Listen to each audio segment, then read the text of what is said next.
오후의 시작 함께 하실래요? 안녕하세요. 세상의 모든 정보 아나운서 전주리입니다. 지난주 마이크로소프트의 클라우드 서비스 장애로 인해 전 세계 곳곳에서 IT 대란이 벌어졌죠.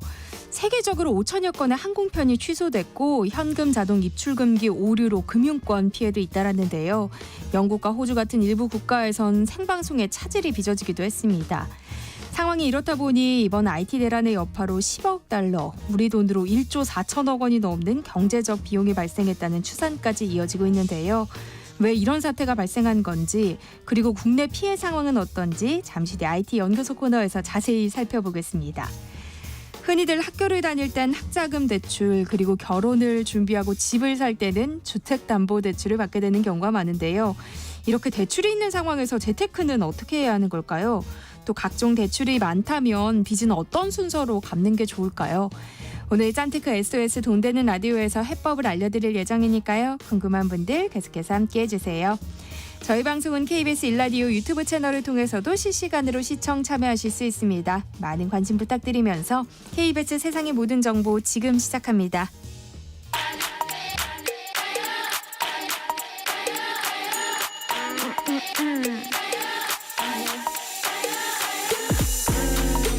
혹시 뉴스 빠뜨리셨나요? 한낮에 전해진 소식들 꼼꼼히 정리해드리겠습니다. 오늘의 뉴스 조현정 시사평론가와 함께합니다. 안녕하세요. 네, 안녕하세요. 네, 이른바 노란봉투법으로 불리는 노조법 2조, 3조 개정안이 어제 야당 주도로 국회 환경노동위원회를 통과했는데요. 윤석열 대통령이 거부권을 행사했던 법안이죠. 네, 그렇습니다. 이 하도급 노동자에 대한 원청 책임을 강화하고 파업 노동자에 대한 그 기업의 손해배상 청구를 제한한다 하는 내용이 골자라고 할 수 있고, 말씀하신 대로 노조법 2, 3조 이게 이름인데 이른바 노란봉투법이라고 더 잘 알려져 있죠. 네. 21대 국회에서 본회의를 통과를 했는데 윤석열 대통령 거부권으로 국회 재의결 끝에 최종적으로 폐기가 됐고, 이걸 다시 어제 환노위 전체 회의에서 다룬 거예요. 근데 국민의힘 의원들은 환경부 장관 후보자 인사청문회를 마친 뒤에 법안 처리에 반발을 해서 퇴장을 했고요. 국민의힘은 그 불법 파업을 조장하는 법안이 노란봉투법이다라는 입장이에요. 그리고 민주당이 계속해서 거부권 마일리지를 쌓으려고 한다. 그러니까 윤석열 대통령의 거부권을 유도하려고 하는 거다. 이렇게 주장을 하고 있는 거고. 그렇지만 민주당 소속 안호영 환노위원장은 여야 간 의견 차이가 분명히 있는 법안이지만 이거 법안 소위에서도 논의를 했고 공청회, 청문회 그리고 안건 조정위까지 한 상황이라서 이제는 결론을 내야 한다. 이렇게 입장을 밝히면서 안건 상정을 결정을 했습니다. 민주당은 앞으로 법사위 거쳐서 오는 25일 본회의에서 이 법안 처리할 방침이고요. 국민의힘에서는 본회의에 상정이 되면 필리버스터, 무제한 토론으로 맞서겠다는 계획입니다. 네, 노동계에서 염원하던 법안인데요. 이정식 고용노동부 장관은 유감을 표명했다고요. 네, 산업 현장의 불확실성을 높이고 사법 분쟁과 함께 현장 혼란과 갈등이 커지게 돼서 근로자도 기업도 국민도 그 누구에게도 도움이 되지 않을 것이다. 이런 입장을 밝혔어요. 그러면서 이 장관은 무엇보다 이 개정안에 대해서 사용자 라는 개념을 사장을 얘기를 하는 거죠. 사용자라는 개념을 실질적이고 구체적인 지배력과 영향을 미치는 자라고 확대를 해서 규정을 하고 있는데, 그럼 사용자는 누구와 교섭하고 무엇을 교섭해야 되는지 예측 가능성이 떨어진다. 무분별한 단체 교섭 요구는 혼란을 야기할 것이다. 이렇게 입장을 정리를 했어요. 그런데 노동계 측 입장은 전혀 다릅니다. 그러니까 노조도 이 요구를 할 때 내 근로 조건에 누가 영향력을 발휘하는지 다 생각을 해보고 교섭 요구를 그 상대방한테 한다는 거예요. 그래서 무용지물한 교섭 요구를 할 일이 없다라는 주장을 펼치고 있는 거고, 사실 이 노란봉투법의 맹점이 되는 부분이 손해배상 소송을 한다. 파업을 했을 때 이 사용자가 손해배상 소송을 건다라는 건데, 이 부분은 그 국제노동기구가 이미 일전에 단순한 권리 행사를 넘어서 노조 탄압의 수단으로 악용되고 있다라면서 우려를 표시하기도 했었거든요. 그러다 보니까 이 한국노총, 민주노총 이렇게 양대 노총은 그동안 긴급 기자회견까지 열어가면서 노란봉투법 처리를 촉구를 해왔던 거고요. 또 이번에도 그 특수고용 노동자나 하청 노동자, 손해배상 가압류를 당한 노동자들이 처해 있는 절박한 현실을 고려할 때 좀 부족한 감이 있더라도 신속하게 개정돼야 한다라는 입장을 보여왔습니다. 네, 민주당은 오는 25일 국회 본회의를 열고 노란봉투법을 비롯한 쟁점 법안들을 처리하겠다는 입장인데요. 여야 대치가 한층 더 격화할 것이라는 관측이 나오고 있어요. 네, 뭐 사실 22대 국회 시작하고 나서 계속 뭐 대치 상황이긴 하지만 이번 주도 굉장히 슈퍼위크가 될 전망입니다. 인사청문회에 있고 야당은 쟁점 법안 처리를 예고하고 있고 대치 수위가 더 높아질 텐데요. 일단 내일부터 이틀간 대법관 후보자, 이진숙 방통위원장 후보자 인사청문회가 열립니다. 그리고 청문회 이틀째인 25일에는 강대강 대치 정점이 될 텐데 이날 본회의를 준비를 하고 있는 거고요. 그럼 본회의에서는 야당은 방송사법, 전국민 25만 원 주는 지원금 법안, 또 노란봉투법까지 잇따라서 처리를 하겠다는 방침이고 그 바로 다음 날 26일이 윤 대통령 탄핵청원 2차 청문회가 예정돼 있습니다. 국민의힘은 지금 최대 7박 8일간의 필리버스터로 대응을 하겠다라고 나섰는데 그러니까 최대한 그 민주당이 법안 처리를 하는 건 최대한 미루고 지연을 시킨 다음에 여론전을 좀 들어가 보겠다라는 전략인 것 같아요. 그런데 이게 국회법에 따라서 필리버스터 24시간 지나면 종료시킬 수 있기 때문에 그러면 7개 법안 순차대로 하나씩 순차적으로 하나당 최대 24시간 건다고 하면 그 7박 8일 이어간다는 계획인 거고 네. 지금 여당이 의원들한테 출장 자제령까지 내려둔 상황이라고 하거든요. 그러면 뭐 예정된 그림 우리가 예상할 수 있는 그림은 하나 법안당 24시간 만에 무제한 토론 종결하고 법안을 하나씩 상정해서 처리하는 수순이 될 텐데 그 후에는 윤 대통령이 다시 거부권을 행사하고 곳곳이 지뢰밭이 될 전망입니다. 어제 국회 기획재정위원회에서는 전체 회의가 모처럼 원만하게 진행돼서 오히려 눈길을 끈 모양이에요. 네, 사실 이게 정상인데 여야가 일단 모두 참석을 했고 그러다 보니까 이례적이라는 평가가 나오고 있고요. 이날 기재위에서는 금융투자세, 상속세, 배달비 등에 대한 정부 질의를 이어갔습니다. 국세청, 통계청, 관세청, 조달청 등 이런 주요 부처 업무 보고가 이루어졌는데요. 여당 의원들은 모처럼 정쟁보다는 해당 기관의 현안 위주로 질의 논의를 이어갔고요. 금투세에 대해서는 아무래도 그동안 얘기 나왔던 만큼 그 중산층의 세 부담 감소 차원에서 좀 정비돼야 되지 않겠느냐라는 의견이 일각에서 있었고 그래서 강민수 신임 국세청장은 이런 우려스러운 의견을 전달해서 보완이 이루어지도록 하는 게 최선일 것 같다라고 답을 했고요. 또 배달비 얘기도 나왔는데 그러니까 이 배달비를 산정하는 거에 정확한 기준이 필요하다는 거예요. 그 이미 뭐 배달을 아예 없애자니 그러기에는 소비 패턴이나 유통 패턴 다 바뀌고 있기 때문에 배달비를 뭐 빼놓을 수는 없는 거고 네. 그러면 산정 기준이라도 명확해야 되는 건데 그런 부분이 지적이 나온 거고 그에 대해서 이영일 통계청장은 지금은 배달비를 실험적 통계로 제시를 하고 있지만 개편할 때 그럼 별도 항목으로 배달비를 빼서 분리를 할지 더 논의하고 결정하도록 하겠다 이렇게 답변을 했습니다. 네, 어제 국회에선 김병환 금융위원장 후보자에 대한 인사청문회가 열렸는데요. 특히 삼부토건 주가 조작 의혹에 대한 질타가 쏟아졌다고요. 네, 이것도 이 김건희 여사가 연루된 도이치모터스 주가 조작 사건의 핵심 관련자죠. 이종호 전 블랙펄 인베스트 대표가 연루돼 있는 건데 그 최상병 순직 사건하고 관련해서 임성근 사단장 구명 로비를 했다라는 전화 녹취 파일에 등장한 인물이 이 이종호 씨고요. 네.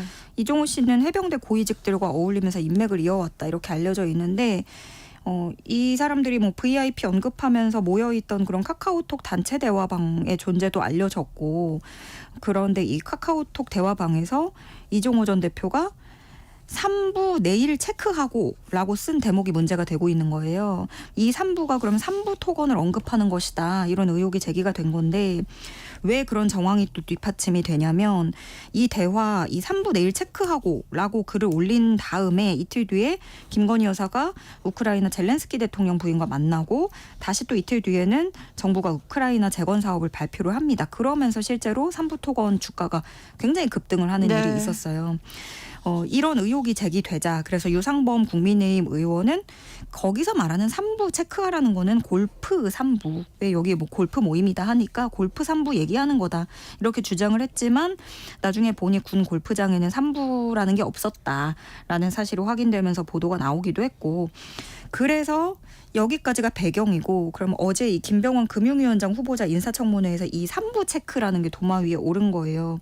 야당 의원들은 이렇게 의문을 제기를 한 거죠. 삼부 토건이 우크라이나 재건 테마주로 꼽히면서 주가 조작 세력이 개입했을 수 있으니까 금융당국의 조사를 촉구한다 이거였고요. 김병완 후보자는 그렇게 유의미한 대답을 내놓진 않았습니다. 지금 언급된 정보만으로는 이상하다 아니다 말하는 건 적절하지 않다. 개별 사안에 대해 판단하긴 이르다. 이렇게 즉답을 피했습니다. 네, 다음 뉴스 살펴보겠습니다. 검찰이 김건희 여사를 비공개 조사한 것을 두고 논란이 계속 이어지고 있는데요. 이른바 검찰총장 패싱 논란에 대해서 검찰 내부에서도 이해하기 어렵다는 반응이 나오고 있어요. 그러니까 사실상 사상 첫 현직 대통령 부인의 대면 조사인 거잖아요. 조사 자체를 10시간 뒤에 총장이 보고를 받았다라는 건데 검찰 안팎에서도 의아하다는 반응이 나오는 거예요. 네. 그러니까 김건희 여사 조사를 진행한 쪽이 이 서울중앙지검 측인데 검찰총장에게 도이치모터스 수사 지휘권이 없다라는 논리를 펴고 있습니다만 수사 지휘권이 아무리 없어도 그거하고는 별개로 어쨌든 조사가 진행될 것이다라는 사실 자체는 총장 귀에 들어갔어야 된다는 거죠. 그 부분이 좀 이상하다라는 거고 이원석 검찰총장이 또 입을 열었잖아요. 명백한 원칙 훼손이다. 성역이 없어야 될 수사인데 국민들께 죄송하다. 이건 사실상 좀 꽤나 노골적으로 문제를 네. 제기한 거죠. 그런 모습을 보이기도 하면서 파장이 커지고 있습니다. 네, 이처럼 이원석 검찰총장이 법 앞에 성역이 없다는 발언을 지키지 못했다면서 진상조사를 지시했는데요. 수사 검사가 곧바로 사표를 냈다고요. 네, 일단 이 지금 대립하는 것처럼 보이는 게 어쨌든 그 검찰총장 그리고 서울중앙지검 측 이렇게 상반이 되고 있는 거잖아요. 그래서 이창수 서울중앙지검장이 이 조사 사후 보고한 것에 대해서 죄송하다고 얘기를 했어요. 그리고 국민일보 취재에 따르면 이창수 지검장이 이런 본인들이 불가피했던 상황이었다는 점을 설명을 하기 위해서 이원석 총장 자택까지 찾아갔지만 만나지 못했다. 이렇게 얘기가 전해지고 있거든요. 그러니까 이창수 지검장도 어쩔 수 없었다. 주변에 이렇게 토로를 하고 있다고 해요. 그래서 김건희 여사 측이 소환 조사 거부하는 상황에서 장소라도 조금 우회적으로 이렇게 해서 설득을 해서 조사를 하는 게 더 낫다고 생각을 했고 계속해서 교착 상태에 빠지는 것보다는 검찰청 밖에서라도 조사를 진행해서 답을 들으려 했다. 이런 식으로 얘기를 하고 있다는 거고 어쨌든 죄송하다고 얘기도 했고 그래서 수습을 해보려고 하는 모습인데 그런데 수사팀 소속 검사가 이원석 검찰총장이 진상조사 내렸다 이렇게 반발하면서 사표를 제출을 한 거죠. 이렇게 얘기를 했다고 해요. 사건을 열심히 수사한 것밖에 없는데 이게 감찰 대상으로 분류된 게 화가 나고 회의감이 든다. 이런 입장을 표하면서 또 사의를 표명한 것으로 알려졌고요. 파장이 이어지고 있습니다. 검찰총장에게는 도이치모터스 주가 조작 사건에 대한 수사 지휘권이 없다는 건데요. 이원석 검찰총장이 법무부에 수사 지휘권 회복을 요청했지만 거부당했다는 사실이 알려지기도 했죠. 네. 그러니까 이 수사 지휘권이 왜 없는지 어제도 살짝 얘기를 했지만 그 도이치 주가 조작 사건에 대한 수사 지휘권이잖아요. 근데 이게 2020년에 그때 윤석열 검찰총장 시절이었어요. 그래서 추미애 전 법무부 장관이 수사 지휘권 발동으로 하면서 이제 박탈을 한 거고 왜냐하면 윤석열 검찰총장 시절이니까 당사자니까 그럼 검찰총장한테는 수사 지휘권 빼자 이렇게 된 거였는데 이번에 이달 초에 이원석 검찰총장이 수사지휘권 원래대로 돌려달라 요청을 했지만 법무부 장관이 이걸 거부한 것으로 드러난 거죠. 그래서 이에 대해서 법무부는 그 검찰총장의 지휘권 복원 지휘도 수사지휘권 발동에 해당한다라는 입장 밝히면서 장관의 지휘권 발동은 극도로 제한적이어야 된다. 라는 원래 입장 그대로다. 이 정도로 밝혔어요. 그러다 보니까 근데 사실 이게 이상한 게 뭐냐면 당시에는 윤석열 검찰총장 당사자였기 때문에 그런 건데 그게 빠진 거잖아요. 그럼 지금 그런 상황이 아니라는 거예요. 근데도 이게 그대로인 게 그런 갈등을 유발했다. 그래서 이 총장이 한 사건에 대해서만 지휘권이 없는 이게 이 자체가 기형적인 구조인 거고 그걸 해소해야 된다는 지적이 나옵니다. 네, 논란이 커지자 대통령실도 입장을 냈는데요. 김건희 여사 비공개 조사에 대한 비판이 과도하다고 지적했어요. 네, 일단 이 부분을 비판하는 분들의 주장은 이런 거죠. 비공개로 했고 제3의 장소에서, 그러니까 이건 마치 그림이 조사 대상, 조사를 받아야 되는 사람이 장소 지정하고 조사 대상을 마치 모셔가는 그림이 네. 된 거냐, 이런 식으로 비판이 나오는 건데, 대통령실은 검찰 내부의 일이라면서 선을 그었고요. 그 특혜 조사라는 지적에 대해서도 반박을 했는데, 그 대통령실 핵심 관계자가 말하기로는 현직 대통령 부인이 소환돼서 조사받은 게 굉장히 이례적인 사건인 만큼 특혜라는 주장 자체가 과도하고 대중적으로 노출됐을 때 훨씬 많은 위험을 감수해야 되는 특수성을 감안해야 된다라고 주장한 것으로 알려졌고요. 그러면서 또 이원석 검찰총장이 이렇게 불쾌감 드러나는 것에 대해서도 이해되지 않는다, 이건 정치적 행위라고 본다라는 식으로 불만을 표하기도 했습니다.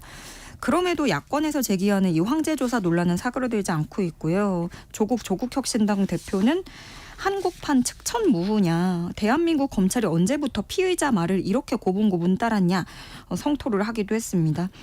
여당은 당 차원 공식 입장은 내지 않고 침묵으로 일갈하고 있는데요. 그러면서도 정점식 국민의힘 정책위의장은 검찰총장은 수사지휘권 박탈한 건 민주당 때 문재인 정권 추미애 법무부 장관이었다, 그러니 우리한테 뒤집어 씌우려고 하는 것이다, 이런 주장을 펴기도 했습니다.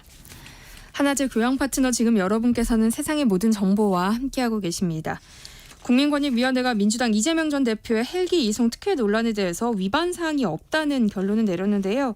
야당에서는 오히려 비판의 목소리가 나오는 모양이에요. 네, 이게 왜 권익위로 갔냐면, 이재명 전 대표가 그때 흉기 습격 당하고 나서 일각에서 그 생명이 위태로울 정도가 아니었는데도 소방 헬기 태워서 서울로 이송한 건 과도한 특혜다라는 신고가 여러 건 접수가 된 거예요. 그래서 권익위가 이게 공직자 행동강령 위반에 해당하는지, 뭐 불법 특혜가 있었는지, 이런 것들을 조사를 해온 거고요.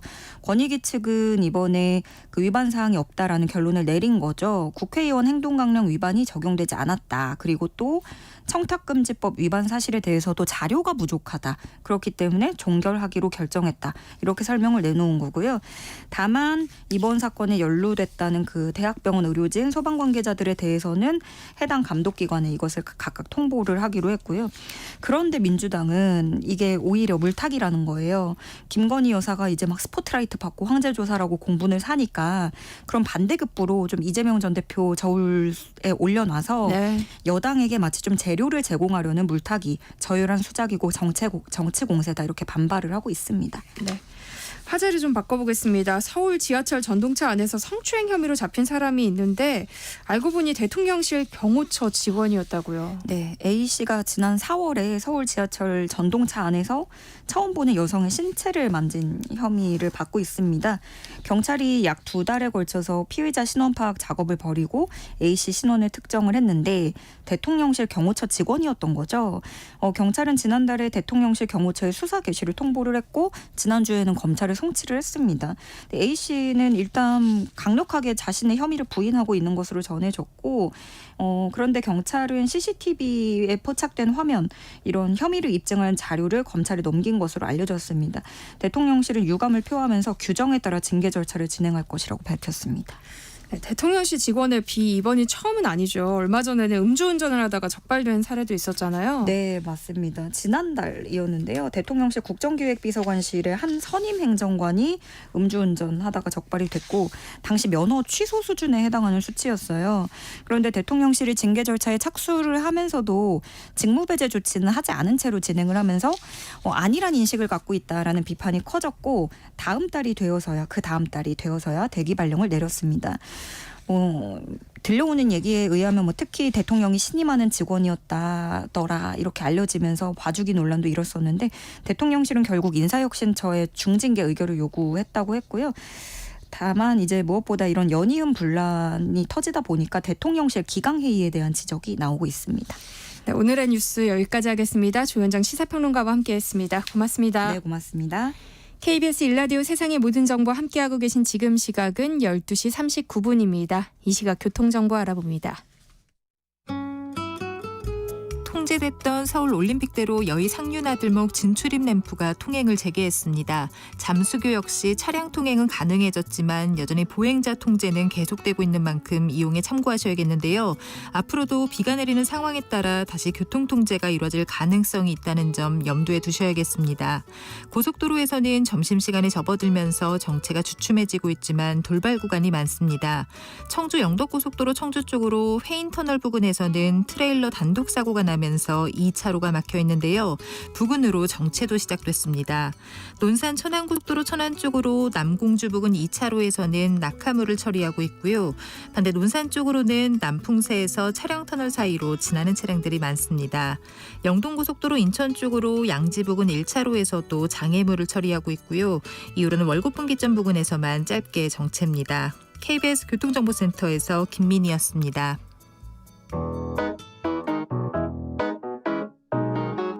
세상의 모든 정보는 청취자분들의 관심과 참여를 기다립니다. 방송 들으시면서 궁금한 점이 있거나 의견 공유하고 싶은 분들 계시면 문자 보내주세요. 추첨을 통해 모바일 쿠폰 보내드리겠습니다. 참여하실 번호는 샵 9730이고요. 짧은 문자 50원, 긴 문자 100원의 이용료가 부과됩니다. 콩 게시판을 통해서는 무료로 참여하실 수 있고요. KBS 1라디오 유튜브 채널을 통해서도 실시간으로 시청 참여하실 수 있습니다. 꼭 알아야 할 정보를 알기 쉽게 전달해드리는 시간입니다. 세상의 모든 지식, 화요일은 IT 이슈 살펴볼 텐데요. IT연구소 김덕진 IT 커뮤니케이션 연구소 소장과 함께합니다. 어서 오세요. 네, 안녕하세요. 반갑습니다. 김덕진입니다. 네, 지난주 전 세계에 컴퓨터와 인터넷이 네. 먹통이 되는 사건이 발생했어요. 언론에서는 IT 대란이라는 표현까지 사용하던데요. 정확하게 어떤 일이 있었던 거죠? 그러니까 이게 참 우연인지 필연인지 모르겠는데 제가 진짜 오랜만에 반차 휴가를 썼거든요. 네. 금요일 오후에. 네. 그래서 어디를 좀 가 있는데 갑자기 막 언론사들에서 전화가 오는 거예요. 그래서 갑자기 윈도우가 안 된다. 뭐 갑자기 뭐 컴퓨터가 오류가 났는데 어떻게 된 거냐. 이래서 무슨 소린가 하고 찾아봤다가 아니 이런 일이 발생해 했었던 걸 본 건데요. 저도 한국 시간으로 이제 19일 금요일 오후 1시부터 미국과 유럽 등 세계 곳곳의 항공사, 방송사, 금융사 등에 사용하는 윈도우 PC지 않습니까? 네. 우리가 보통 컴퓨터를 뭐 맥을 많이 쓰시기도 요즘엔 하지만 그래도 대부분이 아직까지 윈도우 기반의 그렇죠. PC를 쓰잖아요. 윈도우 PC의 이른바 이거 한번 받아보신 분들은 다 충격을 받으셨을 때 블루 스크린. 갑자기 컴퓨터가 멈추고 파란색 화면 뜨는 거 있잖아요. 뭐 네. 갑자기 뭐 오류가 났다. 이게 갑자기 전 세계 중요 기업들 기관에서 갑자기 발생한 거예요. 블루 스크린이 발생하는 현상. 그래서 글로벌 IT 대란 사태가 펼쳐진 것이고요. 이게 뭐 잠깐 한두 컴퓨터의 문제인 줄 알았더니 이게 어떻게 보면 전 세계가 시간이 이렇게 돌아가잖아요. 그럼 업무 시간들이 다 다를 거 아니에요. 그래서 처음에는 미국에서만 그런 줄 알았더니 호주에서만 그럴 줄 알았지 미국까지 그리고 전 세계적으로 난리가 났고 그 안에서 어떻게 보면은 말씀드렸던 중요 기관들의 컴퓨터가 멈추니까 갑자기 그걸로 뭔가를 일을 해야 되는 사람들도 일도 못 하고 또 예를 들면은 뭐 비행기를 이제 끊어야 되는데 네. 그것도 갑자기 안 되고 뉴스를 전해야 되는데 컴퓨터가 멈춰버리고 막 이런 일들이 발생을 한 겁니다. 그래서 이 일이 왜 일어났느냐에 대한 이야기들이 계속 나오고 있고 네. 결국 이제 간단하게 설명드리면은 크라우드 스트라이크라는 회사가 펠컨 센서라고 하는 기업용 바이러스 백신 보안 소프트웨어가 있는데 이게 오류가 나면서 전 세계적으로 전산망 마비가 됐다라는 것이고요. 대부분 복구가 되긴 했는데 일부는 몇 주 이상 걸린 곳도 있다 이런 얘기도 나오고 있는 상황입니다. 그러니까 소프트웨어 업데이트 하는 중에 뭔가의 문제로 인해서 이런 일이 발생한 거예요? 아주 쉽게 설명드리면 네. 딱 그런 거예요. 왜냐하면 이게 우리나라에서도 뭐 여러 가지 실은 이제 이번 이슈랑 또 비슷한 타이밍에 다른 데들도 문제가 같이 생겼어요. 그러다 보니까 이게 뭐 다른 이유냐 이런 것들이나 언론에 대한 이야기가 많은데 네. 정확하게 정리를 해드리면 우리로 쉽게 말하면 네. 바이러스 백신 소프트웨어 있지 않습니까? 바이러스 백신 소프트웨어인데 기업용 바이러스 백신 소프트웨어인 거 쉽게 말해서. 네. 근데 그게 보통 이제 자동으로 넣으면 업그레이드가 되고 업데이트가 되잖아요. 그쵸. 근데 업데이트를 하다가 문제가 생긴 거예요. 근데 그 문제가 하필 윈도우에 있는 여러 가지 시스템하고 충돌이 나서 그래서 갑자기 윈도우가 멈춰버리는 이런 현상이 생긴 겁니다. 그러니까 우리로 치면은 기업용 소프트웨어 업그레이드를 하는 회사가 업그레이드 하다가 갑자기 이거를 제대로 확인을 하고 업그레이드를 올려야 되는데 전 세계가 갑자기 특히나 이제 기업용 소프트웨어니까 기업용 보안 솔루션에서 갑자기 업그레이드를 한 순간에 기존에 있던 윈도우에서 딱 충돌이 나니까 윈도우 입장에서는 이게 블루 스크린 문제가 생겼다라고 하면서 갑자기 컴퓨터가 멈추는 이런 현상이 생겼다. 이렇게 설명드리면 좋을 것 같습니다. 이번 사태로 인해서 특히 해외에서 많은 문제들이 발생했다고 하던데요. 네. 독일에서는 뭐 공항까지 먹통이 됐다는 이야기도 들리던데 얼마나 심각했던 거예요? 그러니까 전 세계 은행, 뭐 항공사, 방송국, 심지어 마트까지도 사이버 보안 기업의 업데이트 오류로 인해서 문제가 생겼다라고 보시면 될 것 같고요.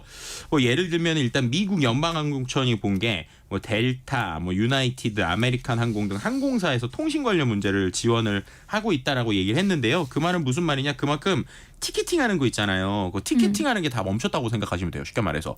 그럼 갑자기 내 표가 어디 있는지 또 어떻게 되는지 이것도 문제잖아요. 그쵸. 생각해 보시면 우리나라에서도 최근에 KTX 부분에 서버가 화재가 나가지고 일부지만 이 앱으로 발권이 안 돼서 그래서 현장에서 티켓팅하고 막 이런 일이 있었잖아요.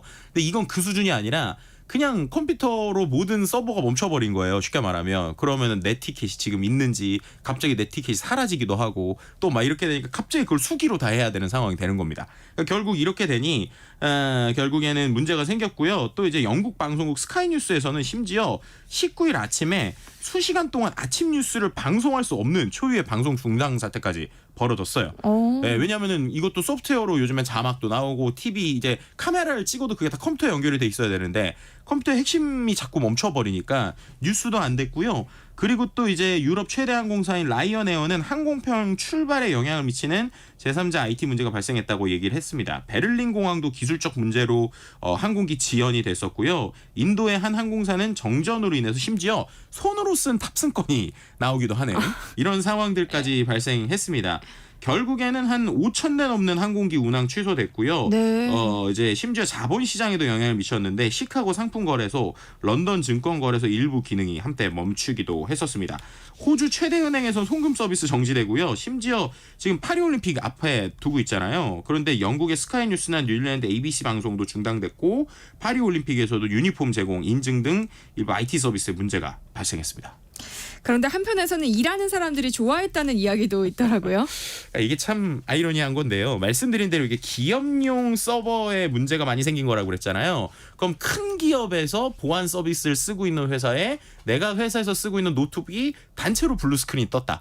아무도 일을 할 수 없는 상황이에요. 하고 싶어도 할 수 없죠. 네. 근데 마침 또 그게 금요일 오후예요. 그렇게 되니까 실제로 온라인상에 뭐가 올라왔냐면 네. 이제 트위터 같은 플랫폼에서 마이크로소프트가 다운됐다. 그것도 금요일 오후에 막 이런 식의 글들이 올라오기도 했고요. 일을 하지 않아도 되는 금요일이다. 뭐 이런 식으로 해서 일종의 이제 웃음으로 승화시킨 사람들도 좀 있었다. 근데 문제가 크긴 컸었죠. 솔직히 말씀드리면. 네. 어떤 방송국에서는 기상캐스터가 직접 손으로 그린 지도를 가지고 방송을 해서 화제가 되기도 했더라고요. 이게 이제 정말 제대로 된 화제입니다. 네. 뭐냐?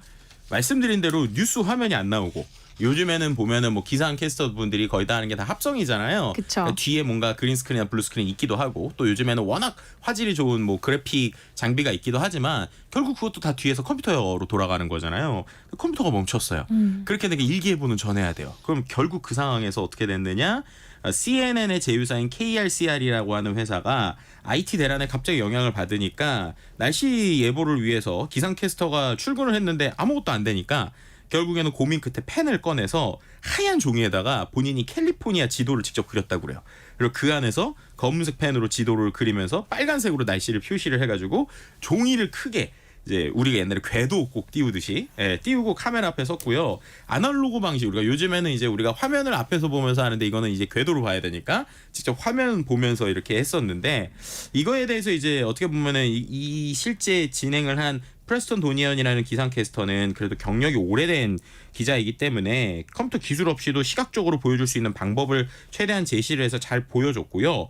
어떤 사람들은 야 이거 1970년대로 돌아간 것 같다 이런 느낌도 있었지만 핵심은 뭐냐? 결국에는 30년 이상 일한 베테랑들은 이런 걸 할 수 있지만 그렇지 못한 사람들은 이제 이런 상황에서 이걸 할 수 있었겠느냐라는 얘기예요. 그래서 결국 우리가 얼마나 기술에 의존하고 있느냐 오히려 위기 상황에서 진짜 실력들이 나오는 것 같다. 뭐 이런 식의 이야기들도 같이 나왔습니다. 우리나라에서는 피해가 없었어요? 우리나라에서 피해가 있긴 있었어요. 이제 과학기술정통부에 따르면 국내 항공사, 게임사 등 기업 한 10곳 정도가 피해를 입은 것으로 확인이 됩니다. 특히나 이제 제주항공, 이스타항공 이런 곳들 저비용 항공사나 이제 게임사들이 문제가 있었고요. 특히 이제 검은 사막 같은 좀 큰 게임 같은 경우에는 갑자기 게임이 멈추니까 이거 어떻게 해라고 할 수 있잖아요. 그래서 이런 게임사들은 장애 대응을 완료하고 나서 보상 아이템, 그러니까 우리 잘못은 아니지만 컴퓨터가 멈췄기 때문에 아이템을 주는 이런 형태로 나왔다고 보시면 될 것 같고요. 어쨌든 우리나라에서는 그렇게 상대적으로 좀 크지 않아서 10개 기업 모두가 이제 복구가 완료됐다라고 22일 날 전달되기도 했었습니다. 네. 그러니까 전 세계적으로 비교를 해보자면 그래도 상대적으로는 말씀하신 것처럼 우리가 피해가 좀 덜했던 것 같은데요. 네. 이거는 왜 그런 거예요? 이것도 여러 이야기가 나오는데요. 그냥 간단하게 설명드리면 앞서서 말씀드린 그 보안 소프트웨어 있잖아요. 우리처럼 네. 바이러스 백신, 기업용 바이러스 백신 같은 거. 그 바이러스 백신을 우리나라에서 많이 안 써서 그렇습니다. 우리나라에선 별로 선호하지 않는 바이러스 백신이었나 네, 봐요? 그러니까 그 이유가 두세 가지가 있어요. 네. 어떤 게 있냐면 일단은 이게 윈도우만으로 문제가 생기는 건 아니고 그 윈도우가 업데이트될 때 아까 말한 특정 회사의 바이러스 백신이 충돌이 나서 생긴 거잖아요. 그런데 왜 이게 전 세계적으로 이렇게 많이 늦느냐? 반대로 말하면 이 바이러스 백신이 전 세계에서 거의 표준으로 쓰는 백신이라는 거예요. 그래서 전 세계에서 정말 많은 큰 기업들이 이 조합을 많이 쓰니까 결국 이렇게 된 건데, 반대로 얘기하면 우리나라는 전 세계적으로 거의 표준으로 쓰는 이 1등 백신을 거의 안 썼다는 얘기죠. 네. 그럼 왜 안 썼느냐? 이게 이제 네. 우리나라 이유들이 몇 개 있는데, 일단은 이게 기업용 보안 솔루션이잖아요. 기업용 보안 솔루션이 우리나라에 들어오려면 좀 그 다른 나라랑 다르게 인증을 많이 받아야 돼요. 공공평가 인증이라는 걸 받습니다. 특히나 이제 우리나라 같은 경우에는 어쨌든 우리가 휴전국가잖아요. 그러다 보니까 이 보안 이슈와 관련돼서는 모르시는 분들 많을 것 같은데 금감원이 아니라 우리가 말하는 그 국정원 있지 않습니까? 네. 국정원 인증을 받아야 돼요. 네? 네, 그러니까 보안 솔루션도, 왜냐하면 생각해 보면 기업에 특히나 공공기관에 들어가려면 이 보안 솔루션 자체 문제가 있으면 안 되잖아요. 혹시 거기 해킹이 될 수도 있으니까. 그래서 우리나라는 특이하게 되게 특히 이 보안에서는 상당히 강력한 가이드라인 규제가 있어요. 근데 그 규제 중에 그 외국 기업들이 좋아하지 않는 게 뭐가 있냐면, 어느 일정 부분은 소스 코드를 오픈하라는 정도까지 요구가 있어요. 이게 무슨 말이냐? 본인들이 만든 프로그래밍 코드인데 네. 그 코드 일부까지 공개를 해야 우리나라의 공공기관에 들어갈 수 있는 거예요. 네. 그렇게 치면 이제 반대로 이 기업들 입장에선 본인들이 그게 되게 핵심이라고 생각하는데, 네. 전 세계 시장으로 보면 우리나라가 상대적으로 그렇게 큰 건 아니잖아요. 그런 입장에서 우리가 그렇게까지 하면서 들어가?라는 것도 있고요. 반대로 이제 우리나라 입장에서 그러다 보니까 우리나라에 특화된 보안 솔루션이 되게 많아요. 그래서 우리나라는 좀 이러한 특이한 상황이 있어서 어떻게 보면은 상대적으로 피해가 덜했다라는 건데, 이게 좋은 건지 나쁜 건지는 솔직히 잘 모르겠습니다. 이제 어떻게 보면 전 세계적인 표준하고는 조금 우리는 다른 형태의 보안 솔루션들이 많다. 다른 표준이라고 하면 좀 민망한, 조금 그러니까 예를 들면 다른 하여튼 형태의 다른 기업 스타일의 것들이 우리나라에 많다라는 좀 특징을 설명드리는 게 좋을 것 같습니다. 지금 우리나라가 분단국가고 네. 그런 현실을 좀 반영한 거겠죠. 그렇죠. 네, 이번 사태를 통해서 전 세계가 모두 연결돼 있다는 걸 새삼 느끼게 되는데요. 그런데 또 한편으로는 해킹 같은 문제가 생기면 전 세계가 한 번에 무너지는 건 아닐까 좀 걱정스럽기도 해요. 그래서 이번 이슈들을 외신에서 다룰 때는 상대적으로 운이 좋았다라는 표현까지 나와요. 이게 왜냐면 업데이트가 우리가 요즘에는 옛날에는 컴퓨터 업그레이드, 소프트웨어 업그레이드 버튼 눌러야 되는데 요즘 앱도 그렇고 대부분 자동 업데이트로 해놓잖아요. 예를 들면 여러분들이 앱 여러 가지 깔아놨는데 그냥 와이파이 환경만 되면 자동으로 업그레이드 되는데 네. 그 자동 업데이트 중에 어떤 하나의 앱이 문제가 생겨서 갑자기 내 스마트폰을 먹통을 만든다. 특히 전 세계에 있는 모든 스마트폰을 먹통을 만든다. 생각만 해도 끔찍하지 않습니까?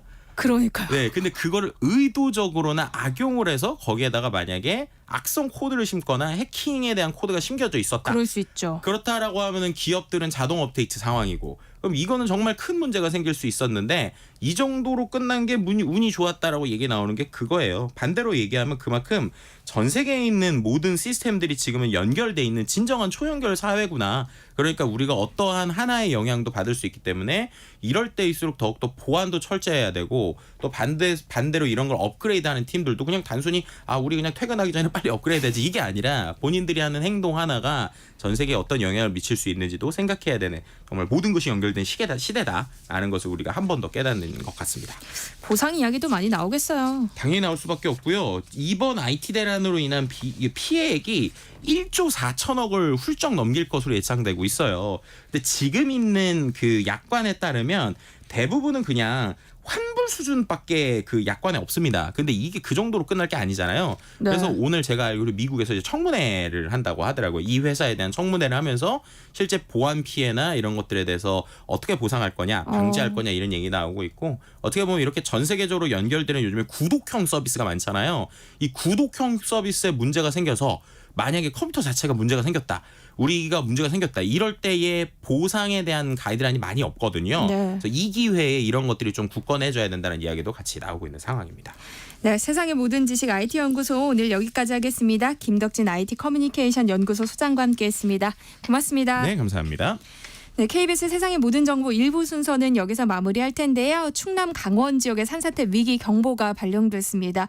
오늘 낮부터 많은 비가 예보되어서요. 산사태 위험이 높습니다. 호우시의 산림이나 인접한 주택에 머무르지 마시고요. 대피 명령이 있을 때는 마을회관 등으로 즉시 대피하시기 바랍니다. 고립 인명피해가 우려되거나 발생한 경우에는 119에 구조 꼭 요청하시기 바랍니다. 그럼 전 잠시 후 2부에 돌아올게요.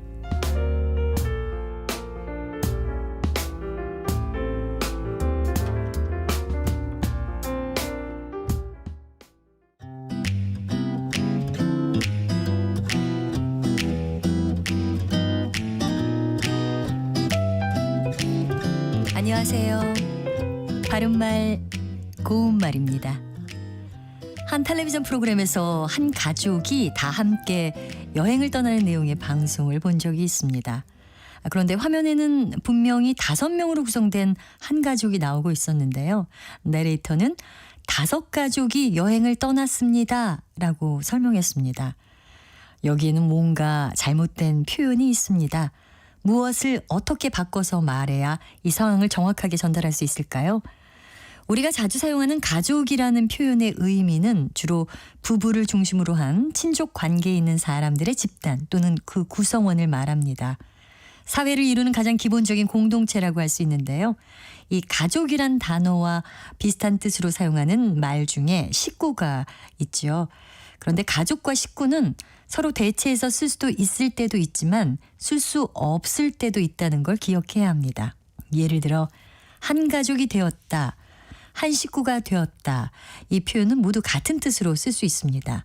그런데 우리 집의 구성원은 3명이다 라는 뜻으로 말하는 경우에는 우리 집은 3식구입니다 라는 표현은 맞지만 우리 집은 3가족입니다는 성립되지 않는다는 거죠. 가족이란 단어는 집합 명사라서 한 단위로 행동하는 집단을 가리킬 수 있기 때문입니다. 따라서 앞서 말씀드린 내용에서도 5가족이 여행을 떠났다가 아니라 5식구가 여행을 떠났다가 정확한 표현입니다. 바른말 고운말 아나운서 변희영이었습니다.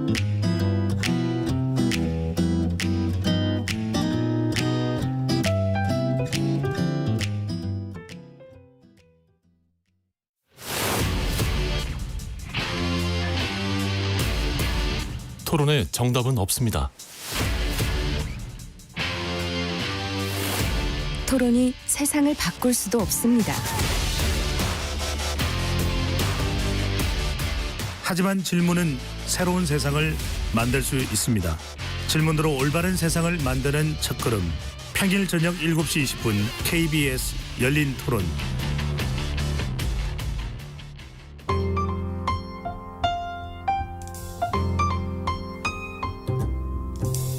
어떤 하루 보내고 계신가요? 눈코 뜰 새 없이 바쁘게 지나가는 한 주. 월요일부터 금요일, 매일 밤 10시부터 12시까지는 오롯이 당신만을 위한 시간입니다. 당신을 위한 지식 쉼터. 오늘 밤 일라디오.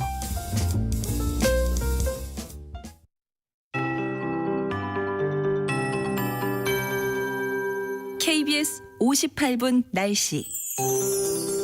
현재 중부지방 곳곳에 장맛비가 내리고 있습니다. 충남 서해안에는 호우주의보도 발효 중이고요. 시간당 10mm가 넘는 다소 강한 비가 오는 곳이 있습니다. 중부지방의 비는 내일 아침까지 이어지겠는데요. 비가 강약을 반복하며 내리겠고 일부 지역에는 벼락과 돌풍을 동반한 집중호우가 예상돼 주의하셔야겠습니다.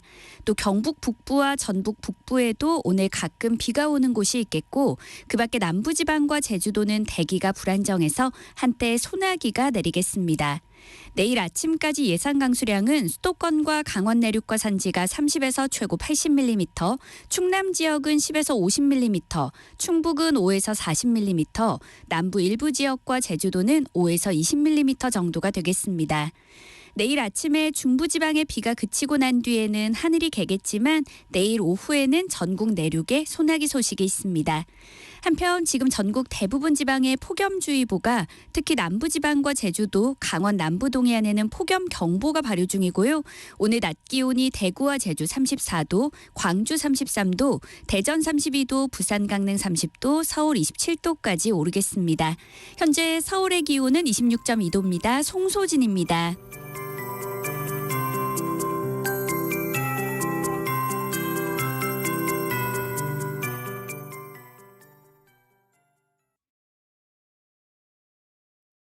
정성을 다하는 국민의 방송 KBS가 한시를 알려드립니다. AM 711kHz, FM 97.3MHz, KBS 1라디오입니다. HLKA.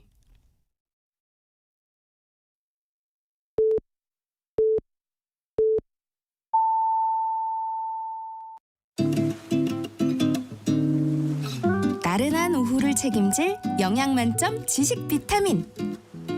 세상의 모든 정보.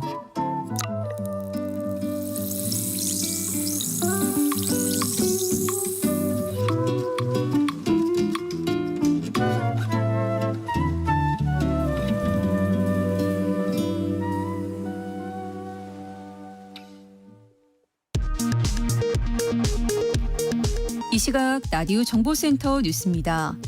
국민의힘이 새로운 지도부를 뽑기 위한 전당대회를 오늘 개최합니다. 전당대회는 오후 2시부터 진행되고 오후 4시 30분 전후로 개표 결과가 발표될 예정입니다. 임성근 전 해병대 1사단장이 자신의 구명 로비 의혹에 관여한 것으로 지목된 전직 대통령 경호처 직원 송호종 씨를 지난해 해병대 훈련 참관에 초청한 적 있다는 내용의 진술서를 국회에 제출했습니다. 지난 19일 국회 법사위 청문회에서 송 씨를 초청한 적 없다고 했던 자신의 증언을 정정한 것입니다. 하반기 전공의 모집 절차가 어제부터 시작된 가운데 주요 수련병원에서는 지방 전공의들의 지원을 제한하는 조치를 검토 중입니다. 정부는 전공의를 위축시키는 일부 교수들의 입장이라면서 유감의 뜻을 표명했습니다. SM엔터테인먼트 주식 시세 조정 의혹을 받고 있는 카카오 창업자 김범수 경영쇄신위원장이 오늘 새벽 구속됐습니다. 김 위원장의 구속으로 다른 카카오 계열사에 대한 수사도 탄력이 붙을 것으로 보입니다. 해리스 미국 부통령이 바이든 대통령 하차 이후 하루 만에 민주당 대선 후보로 지명될 충분한 대의원을 확보했다고 AP통신 등 미국 언론들이 보도했습니다. 지금까지 라디오 정보센터 뉴스 정한나였습니다.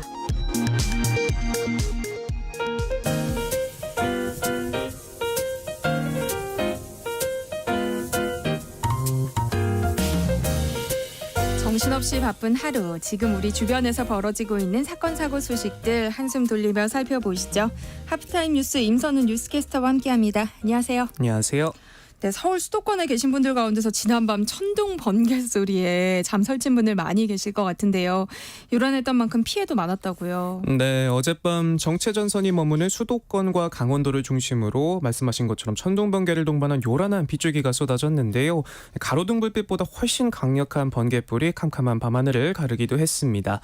그칠 줄 모르는 물벼락에 곳곳에서 피해가 잇따랐는데요. 강원도 철원에선 갑자기 불어난 빗물에 차량이 침수되는 사고가 있었는데 물이 문까지 차올랐지만 다행히도 30분 만에 무사히 구조되기도 했고요. 한때 호우경보가 내려졌던 경기 북부에선 현수막 게시대가 반쯤 넘어지고 쓰러진 나무가 차량과 도로를 덮치는 아찔한 상황이 벌어지기도 했습니다. 수도권에선 오늘 오전까지 매우 강한 장맛비가 이어졌는데요. 하지만 수도권과 강원도를 제외한 대부분 지역에는 폭염주의보가, 특히 남부지방을 중심으로는 폭염경보가 발효되면서 체감온도 33도 이상의 무더위가 기승을 부릴 것으로 보입니다. 네, 연일 이어지는 장맛비에 노후된 집들이 무너지는 사고도 많았다고요. 네, 장맛비가 쏟아진 지난 10일 광주에선 빈집이 붕괴되면서 무너진 지붕과 담장이 앞집을 덮치는 사고가 있었습니다. 지은 지 50년도 넘은 집은 평소에도 크고 작은 균열이 있었다고 하는데 물벼락을 버티지 못하고 지붕이 폭삭 주저앉아 대문을 덮쳤습니다. 이렇게 1년 이상 비어있는 집은 지난 2020년 기준 전남의 5만 1천여 가구, 경남 5만 4천여 가구 등 전국의 38만 7천여 가구에 달하는데요. 하지만 이웃 주민들은 비어있는 집이 무너져 내릴까 걱정되지만 지켜볼 수밖에 없다고 합니다. 지자체에선 붕괴 우려가 있는 낡은 집을 대상으로 정비 사업을 시행하고 있긴 하지만 함부로 철거하기가 어렵다고 말하는데요. 오래전 지은 주택 일부는 기와 등의 성면이 쓰여서 정부에서 성면 해체나 제거 허가를 받은 전문 업체가 아니면 손을 댈 수가 없기 때문이라고 합니다. 강제 직권 철거라도 하게 되면 소송 위험도 있고 절차도 복잡해 꺼린다고 하는데 요즘처럼 집중호우가 내릴 때면 주변 이웃들까지도 피해를 보게 될 수 있어 실효적 대책이 시급해 보입니다. 그렇다면 오늘 날씨는 어떨까요? 네, 오늘도 중부지방에는 강한 비가 오락가락 더 이어지겠는데요. 오후부터 내일 아침까지 서울을 비롯한 수도권과 강원에 20에서 60mm의 비가 추가로 내리겠습니다. 남부는 뚜렷한 비 예보는 따로 없지만 대기가 불안정한 탓에 한때 소나기가 지나갈 수도 있겠습니다. 한편 남부지방을 중심으로 폭염도 기승을 부리겠는데요. 폭염경보가 내려진 곳도 많은데 오늘 기온은 33도 안팎까지 오르겠고 서울도 낮 기온 27도에 습도가 더해져 체감온도는 30도까지 오르겠습니다. 이번 비는 내일 아침이면 잦아들겠지만 내륙 곳곳에 소나기 가능성이 있다고 하니까요. 귀찮더라도 우산 꼭 챙기시길 바랍니다. 네, 서울에서 두 번째 말라리아 경보가 발령됐어요. 네, 보통 말라리아라고 하면 어디 먼 곳에나 있는 질병으로 생각해왔는데 네. 요즘은 감염 지역이 이렇게 서울 도심까지 번지고 있다고 합니다. 최근 서울 양천구에 거주하는 한 50대 여성이 말라리아 확진 판정을 받았는데요. 지난 1년간 해외여행은커녕 멀리 외출한 적도 없다고 합니다. 집 근처 호수공원에 산책을 나갔다가 모기에 물려 감염된 걸로 보이는데 말라리아는 그간 경기 북부나 강원도 등 휴전선 근처에서 주로 발생했지만 이제 이렇게 도심 한복판에서도 환자가 잇따르고 있습니다. 최근 양천구에 이어 서울 강서구에서 환자 2명이 발생해 바로 어제 말라리아 경보가 발령됐는데요. 올해 들어 국내 발생 말라리아 환자는 307명으로 이 중 19%가 서울 지역 환자라고 합니다. 말라리아의 초기 증상으로는 두통과 식욕부진, 오한과 고열로 나타난다고 하는데요. 혹시라도 의심 증상이 나타나면 보건소에서 신속 진단 검사를 통해 감염 여부를 30분 내로 확인할 수 있다고 하니 참고하시고요. 무엇보다도 예방이 가장 중요하겠죠. 모기에 물리지 않도록 야간 활동은 자제하시면 좋겠고 요즘같이 모기가 득실거리는 날씨에는 조금 귀찮더라도 기피제 꼭 챙겨 다니셔야겠습니다. 네. 다음 소식 살펴볼까요? SM엔터테인먼트 시세 조종 혐의로 카카오 창업자 김범수 카카오 경영쇄신위원장이 결국 구속됐어요. 네, 어제 4시간 동안 구속 전 피의자 신문을 받고 오늘 새벽 결국 구속됐습니다. 서울 남부지법 한정성 부장판사는 증거 인멸과 도주 염려가 있다고 영장 발부 이유를 설명했는데요. 지난해 2월 SM엔터테인먼트를 인수하면서 경쟁사인 하이브의 공개 매수를 방해하기 위해 SM 주가를 고의로 끌어올린 혐의를 받고 있습니다. 검찰은 카카오그룹이 1,300억 원 이상을 동원해 SM 주식을 매수하는 과정에서 김 위원장이 목적과 방식 등을 구체적으로 보고받고 승인한 걸로 보고 수사해 왔는데요. 시세 조종 공모와 관련한 충분한 인적, 물적 증거를 확보했다고 밝히기도 했는데 어제 영장심사에서도 200쪽 분량의 프레젠테이션을 준비해 구속의 필요성을 주장한 것으로 전해졌습니다. 반면 김 위원장 측은 대규모 변호인단이 출석해 주식 매수는 정상적인 장내 매수였고 김 위원장이 어떠한 불법적 행위를 지시하거나 용인한 바가 없다며 적극적으로 혐의를 부인했는데요.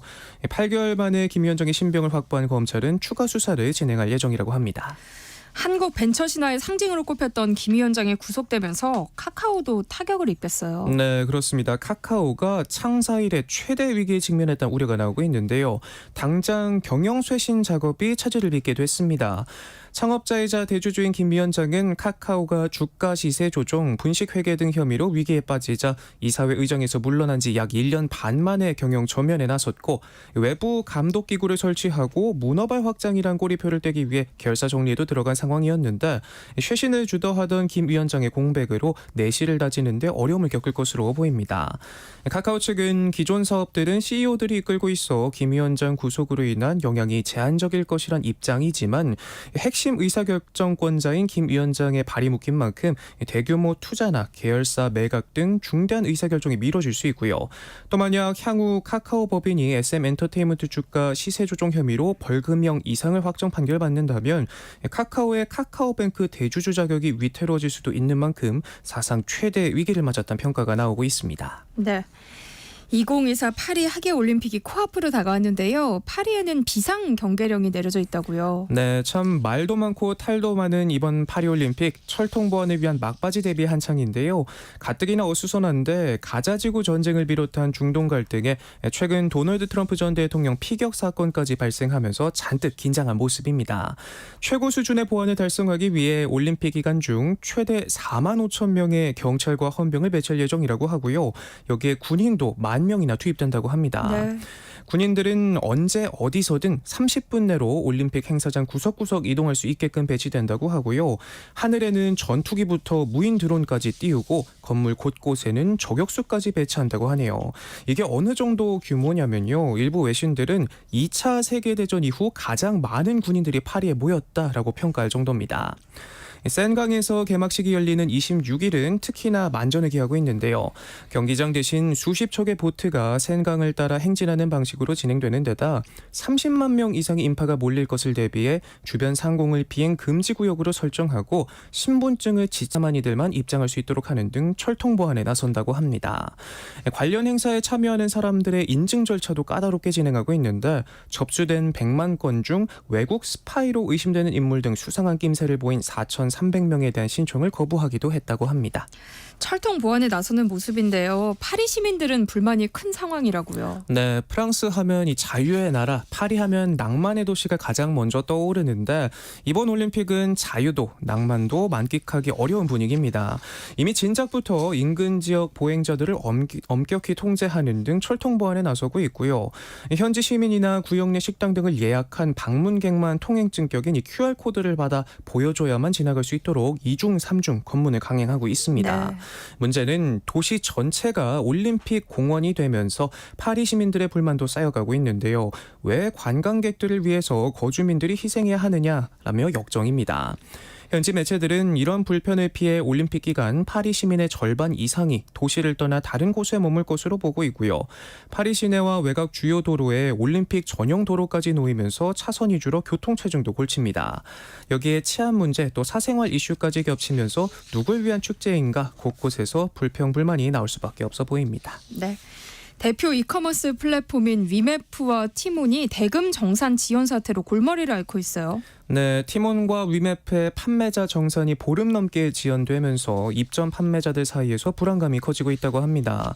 정산받지 못했거나 정산 이슈를 우려하는 일부 판매자들 사이에선 상품 판매를 중단하거나 이미 판매한 상품 구매를 취소하도록 안내하는 사례도 이어지고 있는데요. 네. 최근 하나투어와 모두투어, 노랑풍성 등 주요 여행사들도 해당 플랫폼에서 정산이 미뤄지자 여행 상품 판매를 잠정 중단했습니다. 이미 판매가 완료돼 당장 출발 일정이 임박한 상품은 계획대로 진행하겠다는 방침이지만 사태를 예의주시하는 분위기고요. 여행 패키지 상품 외에도 숙박이나 항공권 같은 단일 상품의 경우에는 미정산 여파로 이미 판매자의 상품 취소 사례가 발생하기도 했습니다. 티몬에서 리조트 숙박권이나 워터파크 입장권 등을 판매해온 플레이스토리는 지난 금요일 티몬의 대금 입금 지연으로 상품 이용이 어렵다면서 구매 고객에게 구매 취소와 환불을 압류하는 공지를 보내기도 했습니다. 하지만 위메프에서 시작된 정산 지연 사태는 여전히 해결될 기미를 보이지 않고 있습니다. 네. 위메프 측은 지난주 수요일 판매자 공지를 통해 연이율 10%의 지연 이자 지급, 지연 금액의 10%포인트 지급 등 보상안과 함께 이달 말까지 정산을 마치겠다고 발표했지만 이후에도 판매자 개별 공지를 통해 약속된 정산 일정을 맞추지 못하는 일이 이어지면서 판매자들의 불안이 커지고 있습니다. 또 통상적으로 이커머스 업계에서는 이 거래 대금 정산 지연은 절대 일어나지 말아야 할 최악의 사태로 꼽히는데요. 이 때문에 위메프와 티몬의 모회사인 Q10의 자금 흐름에 문제가 생긴 건 아니냐는 우려가 나오고 있고요. 네. 입점한 판매자들의 대규모 이탈 사태도 불가피할 것으로 보입니다. 다음 뉴스 살펴볼까요? 학교 폭력이 갈수록 교묘해지고 있는 걸까요? 최근 킥보드 셔틀이라는 것도 등장했다고요. 네, 요즘 청소년들의 괴롭힘 방식 혀를 내두를 정도로 교묘하게 진화하고 있습니다. 말씀하신 킥보드 셔틀은 전동 킥보드 앱을 통해 사용료를 떠안게 하는 건데요. 새롭게 나타난 학교 폭력 유형입니다. 최근 서울 도봉구에서 이 같은 사건이 발생해 경찰이 수사에 나서기도 했는데요. 허술한 대여 방식을 악용한 수법인데 중학생 3명이 길을 가던 초등학생에게 강제로 휴대전화를 빌려 전동 킥보드 대여 업체 앱에 접속한 뒤 인증까지 하고 자신들의 명의의 체크카드를 등록했다고 하는데요. 당시 체크카드엔 앱에 등록 가능한 카드 최소 잔액인 170원이 들어 있었는데 등록한 카드의 결제 계좌에 남은 돈이 킥보드 사용료보다 적으면 휴대전화 명의자에게 킥보드 이용요금을 물리는 결제 시스템을 악용한 겁니다. 네. 휴대전화 명의와 카드 명의자가 달랐지만 킥보드 대여는 가능했고요. 결국 킥보드 사용료는 고스란히 피해자에게 떠넘겨졌습니다. 이렇게 점점 다양해지고 교묘해지는 학교 폭력, 올 상반기 검거한 건수만 1,300건이 넘어서 작년보다 30% 늘었는데요. 그 수준이 도를 넘어서 범죄까지 번지는 경우도 많았는데 같은 기간 성폭력, 성희롱이 학교 폭력 유형 중 가장 가파르게 늘어 작년보다 무려 162% 증가했고요. 딥페이크 기술을 이용한 청소년 성범죄도 확산하고 있고 도박과 마약 범죄까지 함께 늘었다고 합니다. 연령별로 따져보면 초중고 순으로 신고 건수가 많게 나타났다고 하는데요. 이 피해자의 삶을 송두리째 망쳐놓는 학교 폭력 절대 있어서도 안 되고 빨리 근절되길 바랍니다. 네, 마지막 뉴스입니다. 이제 곧 본격적인 여름 휴가철이에요. 올해도 역시 7월 말 8월 초에 휴가객이 가장 많이 몰릴 것으로 보인다고요? 네, 한 줄 정리부터 해드리자면 7말 8초, 7월 말에서 8월 초 사이 동해안으로 떠나겠다는 응답이 가장 많았습니다. 한국교통연구원이 여름휴가 통행 실태를 조사했더니 응답자의 절반가량이 휴가를 계획 중이었고요. 여행 출발 예정 일자로 7월 27일에서 8월 2일 사이를 꼽은 경우가 전체 19.2%로 10명 중 2명 꼴로 가장 많았습니다. 그 다음으로 8월에서 10일에서 16일 사이, 또 8월 3일에서 9일 사이가 많았는데요. 여행 예정지로는 동해안이 가장 많았고요. 이어서 남해안, 서해안 순으로 나타났습니다. 이에 따라 국토교통부는 오는 25일 목요일부터 다음 달 11일까지 하계 휴가철 특별교통대책을 시행하는데요. 이 기간 동안 하루 평균 596만 명이 이동할 것으로 예상되고 있습니다. 마침 저도 이번 주 금요일부터 일요일까지 늦은 여름 휴가 겸 2박 3일 캠핑을 계획해놨거든요. 홍천으로 떠날 예정인데 나를 잘못 잡은 거 아닌가 내심 불안한데 나들이 계획하고 계신 분들 많은 인파가 움직이는 만큼 꼭 안전운전 하셔야겠고요. 차 밀린다고 투덜대기 아직 멀었어 질문 금지입니다. 이왕 가는 거 차 좀 빌려도 즐겁게 가보자고요. 네, 즐거운 휴가 되시기 바랍니다. 네, 즐거운 휴가 보내고 오세요. 네, 하프타임 뉴스 임선은 뉴스캐스터와 함께했습니다. 고맙습니다. 고맙습니다. 내일 점심 메뉴 추천. 귀로 듣는 푸짐한 지식 한 상 어떠세요? 세상의 모든 정보. 아나운서 전주리입니다. 허리띠를 졸라매도 벅찬 고물가 시대, 여러분 주머니 사정에 꼭 맞는 맞춤형 재테크 솔루션을 처방해드립니다. 짠테크 SOS 돈 되는 라디오 한국경제교육원 서영로 원장님과 함께합니다. 어서 오세요. 안녕하세요. 네, 오늘은 어떤 얘기 준비해 오셨을까요? 학자금 대학교 때 학자금 대출을 받지 않았거나 부족한 준비 자금으로 뭐 창업이나 자영업을 하지 않았다면 보통 결혼하거나 독립을 할 때 주택을 구하면서 은행 대출을 처음 접하게 되잖아요. 네. 그리고 내 집 마련할 때 대출을 끼고 한다면 그때부터 부채 상환에 대해 고민이 시작이 되죠. 우리가 보통 대출은 빚, 부채로 알고 있어서 우선적으로 갚아야 한다는 생각을 많이 하잖아요. 하지만 언제부턴가 부동산 투자를 시작으로 해서 주식, 최근에 뭐 코인까지, 그래서 비투, 영끌이라는 단어를 심심찮게 쓰고 있는데 더 이상 대출은 돈이 모자라서 지는 빚이 아닌 자산을 정식시키는 하나의 지렛대로 인식하며 거부감이 전보다 많이 없어진 걸로 확인할 수 있습니다. 네. 하지만 그렇다고 해서 대출 상환에 대한 고민 자체가 사라지는 건 아니고 그래서 저와 상담하는 분들의 경우에 이런 고민을 많이 하시는데요. 최근 제가 상담한 부분은 40대였는데 내 집 마련 이후 대출 상환에 정신없는 시기를 보내고 계셨습니다. 네. 근데 자녀 사교육비도 들고요. 미래 대비도 해야 하는데 대출 상환을 우선순위에 둬야 될지를 고민하고 계셨고요. 또 다른 제가 상담했던 분의 경우 비슷한 상황이었는데 대출 상환이 참 막막하잖아요. 그래서 빚을 내서 투자를 해서 이걸 다 갚아보자. 이런 목표로 주식이나 가상화폐에 손을 대다가 나중에 신용대출까지 끌어서 투자하는 경우도 봤습니다. 그리고 어린 20대, 30대 청년들도 이런 부채를 활용해서 투자하는 경우도 많은데요. 제가 상담한 분들 가운데 학자금 대출 상환을 미루고 투자하는 20대도 있었고요. 각종 대출로 투자를 하다 급여 대다수를 빚 갚는 데 쓰다가 구제 요청을 하는 친구들도 덜어 있었습니다. 재테크에 있어 빚을 어떻게 활용하느냐가 참 중요한데요. 오늘은 그 얘기를 좀 해볼까 합니다. 네, 뭐 빚도 자산이라는 말이 있지만 끝없는 빚에 늪에 빠져서 고생하시는 분들 쉽게 찾아볼 수 있죠. 그래서 오늘 짠테크 SOS 돈 되는 라디오에서는 올바른 빚 활용법에 대해서 이야기 나눠볼 예정인데요. 방송 들으면서 궁금한 점 있으시다면 문자로 많이 참여해 주시기 바랍니다. 서영로 원장님이 조언해 드릴게요. 참여하실 번호는 샵 9730번이고요. 짧은 문자 50원, 긴 문자는 100원의 정보 이용료 있습니다. 콩 게시판 KBS 1라디오 유튜브 채널을 통해서는 무료로 참여하실 수 있으니까요. 많은 참여 부탁드립니다. 사실 요즘 부동산 가격을 보면 일반 직장인이 빚 없이는 살 수 없는 금액이잖아요. 그래서 보통 빚을 사면 80%는 은행 것이고 뭐 화장실 손잡이 정도만 내 것이다 이런 이야기도 많이 하는데요. 맞죠?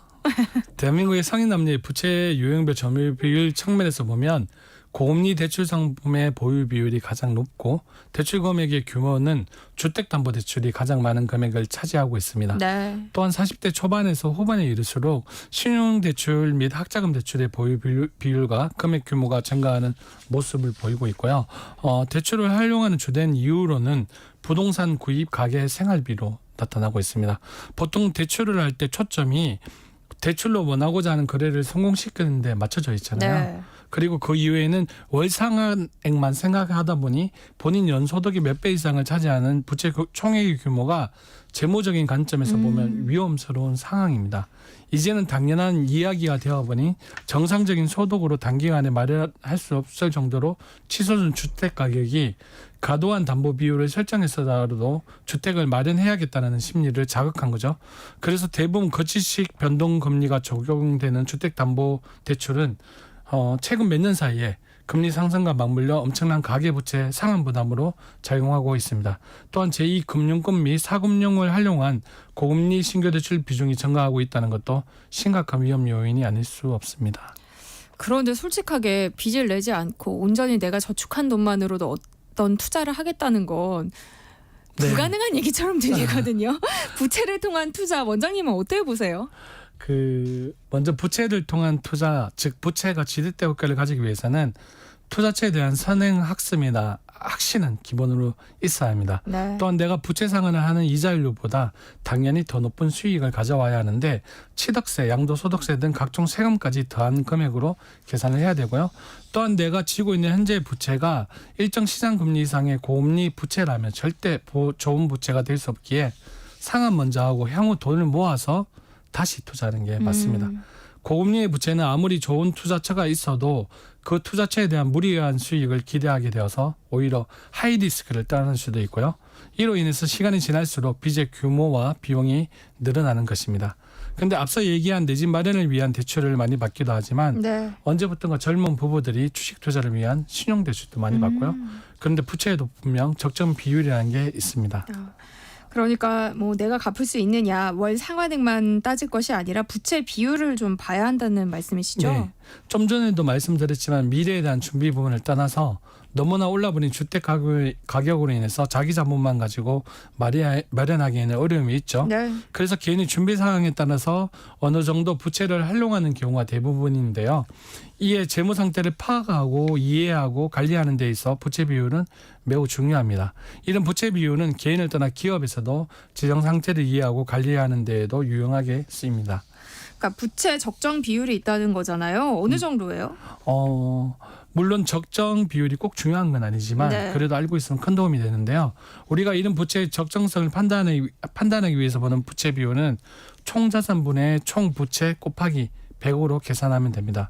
그래서 산출된 비율에서 보통 0에서 20% 이하이면 괜찮은 비율에 속하고 20에서 40% 이하이면 약간의 위험성이 존재하는 보통의 부채 비율이라고 생각하시면 되고요. 네. 더 이상의 부채를 지면 안 되겠죠. 그리고 40% 이상이면 위험한 부채 비율이라고 생각하시면 되는데요. 참고로 개인의 적정 부채 비율은 자산 대비 40% 미만이고 기업은 100에서 200% 미만으로 관리하는 것이 좋습니다. 또한 부채를 상환하는 데 있어서 상환 능력을 볼 때에는 이자 포함 내가 앞으로 갚아야 할 총액이 미래 특정 시점을 기준을 잡고 나의 총소득과 비교를 해서 갚아야 할 대출보다 미래까지 총소득이 많을 경우에는 어느 정도 부채 상환 순서를 뒤에 두고 투자를 하면 되고요. 그리고 반대의 경우, 그러니까 미래의 어떤 특정 시점까지 나의 총소득을 비교를 해서 갚아야 할 대출이 소득보다 많을 경우에는 어느 정도 수시로 대출을 상환할 수 있는 비상금을 만들어 놓고 수시로 상환을 하는 게 조금이라도 숨통이 트일 것입니다.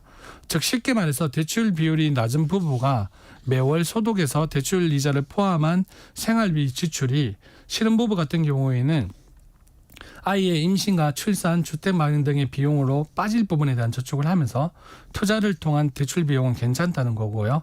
그런데 여기서 예를 들어 부부의 소득 대비 매월 저축 비율이 50% 이상이라서 대출을 갚아 나가는 거에 크게 문제가 되지 않는다고 해도 막연하게 주식 투자를 해서 코인을 해서 부동산 투자를 해서 돈을 벌 수 있다 생각하는 건 문제가 될 수도 있습니다. 그러니까 부채를 갚기 위한 계획도 잘 세워야겠어요. 네, 좋은 말씀인데요. 부채 상환 계획을 지금 하나씩 세워보죠. 부채 상환에 있어서 첫 번째는 부채의 본질을 깨우쳐야 합니다. 부채도 습관인데요.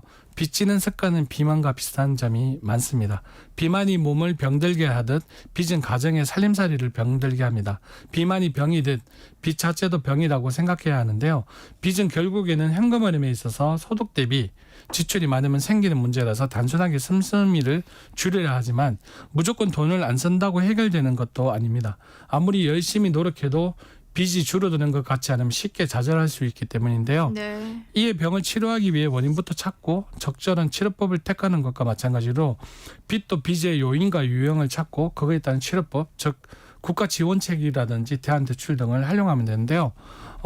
두 번째는 부채가 왜 만들어졌는지에 대한 부분을 찾아야 합니다. 어떤 금융기관을 통해서 대출을 받았는지, 신용대출이었는지, 담보대출이었는지, 담보대출이었다면 담보는 무엇이었는지, 언제 대출을 실행했는지, 만기는 언제인지, 대출금의 잔액과 금리, 대출의 종류, 중도상환 수수료는 얼마인지, 또한 부채를 통한 세금 혜택이 되는지 등을 각 부채별로 부채 현황 리스트를 만들어야 합니다. 그러니까 이런 것들을 다 적은 부채 현황 리스트를 만들라는 말씀이신 거죠? 네. 구체적으로 어떻게 작성하면 될까요?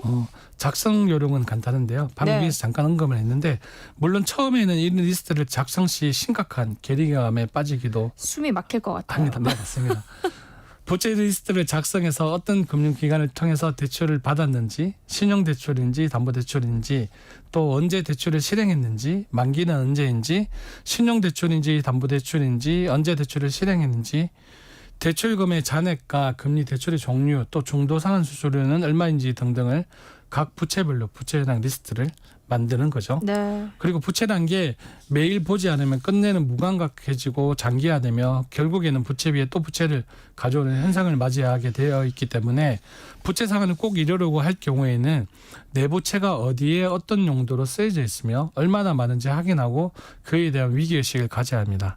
이후 내가 얼마를 벌고 얼마를 지출하며 부채를 상환하기 위해서 한 달에 얼마씩 준비를 해야 되는지, 언제 조기 상환이 가능한지 계획을 세워야 되겠죠. 네. 또한 부채가 한순간에 갚아지는 상품이 아니기에 결국 장기전이 될 텐데요.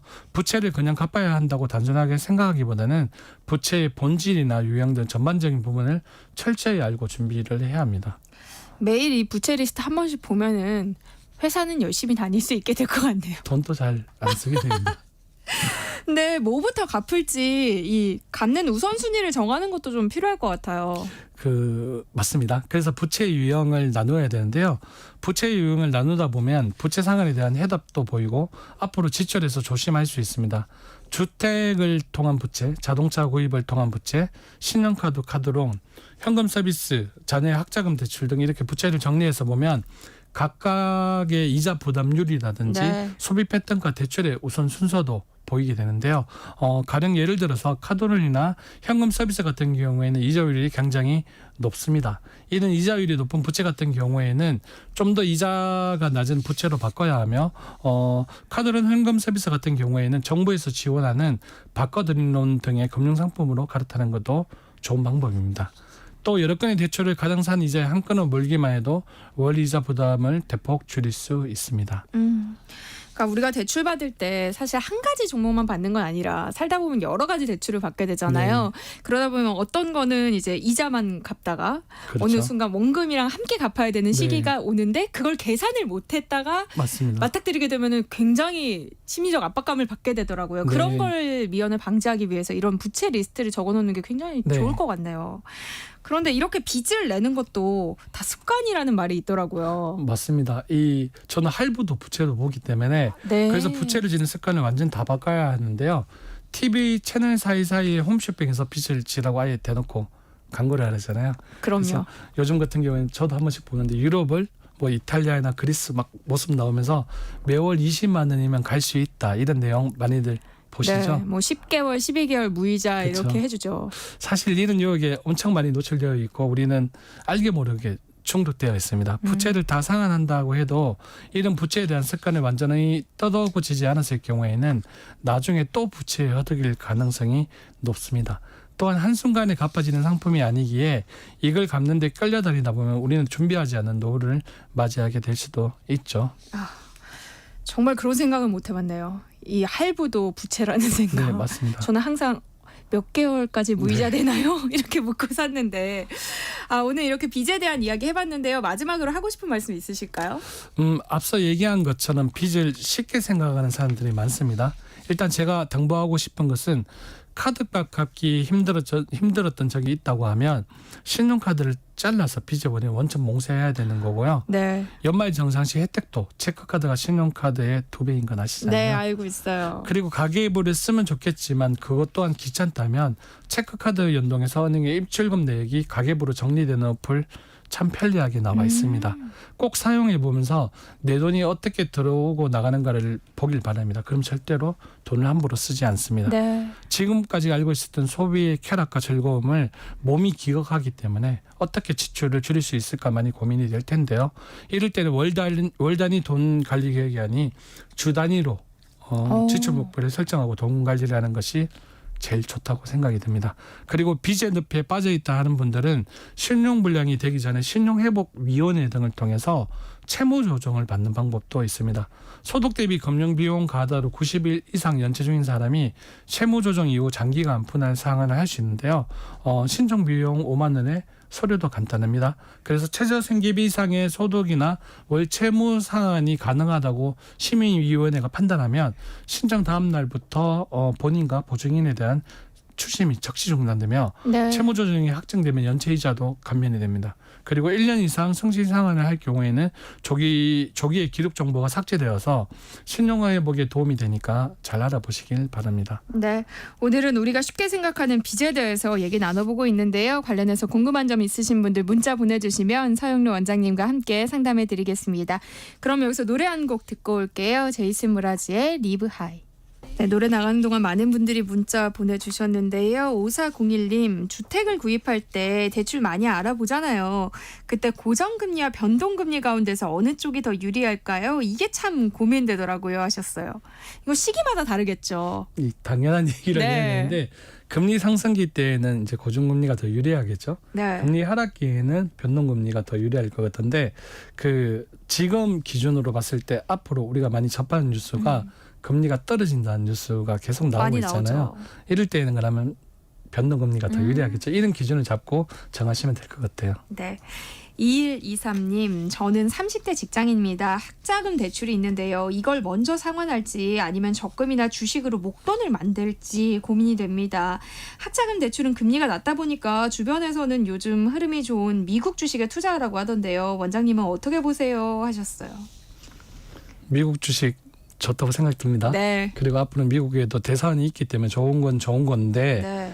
일단 오늘 시간에 말씀을 드렸듯이 부채는 빚이잖아요. 네. 그리고 만약에 이 2123님께서 자기가 만약에 확신이 있다면 내가 미국 주식에 투자를 해서 이 부채를 상환 안 하고 투자를 해서 더 많은 수익이 올릴 수 있다는 확신이 있다면 그렇게 하세요. 그런데 만약 그렇지 않고 남이 좋아서 내가 한다고 하면 결국은 부채 때문에 나중에는 쪼달리게 되거든요. 네, 마음이. 그래서 제가 이일 이사님한테 드리고 싶은 말은 일단은 부채를 갚는 데 먼저 순서를 두고 일정 비율로 해서 주식을 지금부터 조금씩 알아가는 형태로 투자하는 네. 건 괜찮다고 생각이 됩니다. 공부를 많이 하고 투자를 하셔야 될 것 같아요. 네, 맞습니다. 1727님, 고금리 때는 빚을 빨리 갚는 게 낫다고 하셨는데 초저금리일 때는 그럼 여윳돈을 주식 투자 등에 활용하는 게 나을까요? 하셨어요. 이거 저 개인적인 생각을 네. 하겠습니다. 저는 개인적으로 아무리 초저금리라고 하더라도 이렇게 투자 동력이 빠른 흐름을 보이는 주식이나 코인 투자는 조금 반대하는 네. 생각을 가지고 있습니다. 저는 초저금리 시절에 왜 집을 안 샀을까 이런 후회를 한 적이 있는데 네, 짠테크 SOS 돈 되는 라디오 오늘 여기까지 하겠습니다. 서영루 한국경제교육원장님과 함께했습니다. 고맙습니다. 네, 고맙습니다.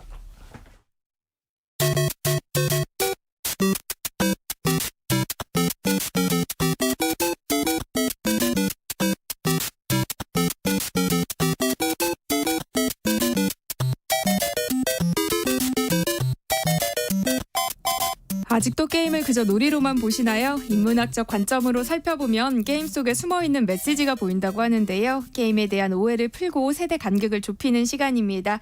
해시태그 게임 인문학 이경혁 게임 제너레이션 편집장과 함께합니다. 어서 오세요. 안녕하세요. 이경혁입니다. 네, 오늘은 또 어떤 게임 이야기를 해주실지 궁금하네요. 네, 오늘 방송에서 계속 휴가철 얘기가 자주 나왔는데 저도 좀 휴가철 얘기를 할 건데 뭐 본격적인 휴가 얘기보다 약간 해외여행 가다가 보는 어떤 장면을 얘기를 해보려고 하는데요.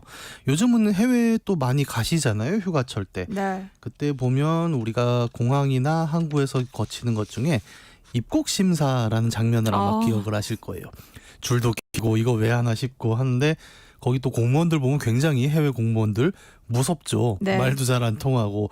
근데 이분들이 하는 역할은 굉장히 중요하지 않습니까? 그래서 항상 우리가 어떤 경우에도 이걸 피할 수가 없는데 이 입국 심사 과정으로 만든 게임도 있습니다. 그래서 오늘 이야기할 게임은 출입국 관리 사무소에서 입국 심사를 하는 게임 페이퍼 플리즈라는 게임입니다. 그런데 입국 심사를 하는 게 게임이 될 수 있다는 생각을 해본 적이 없어요.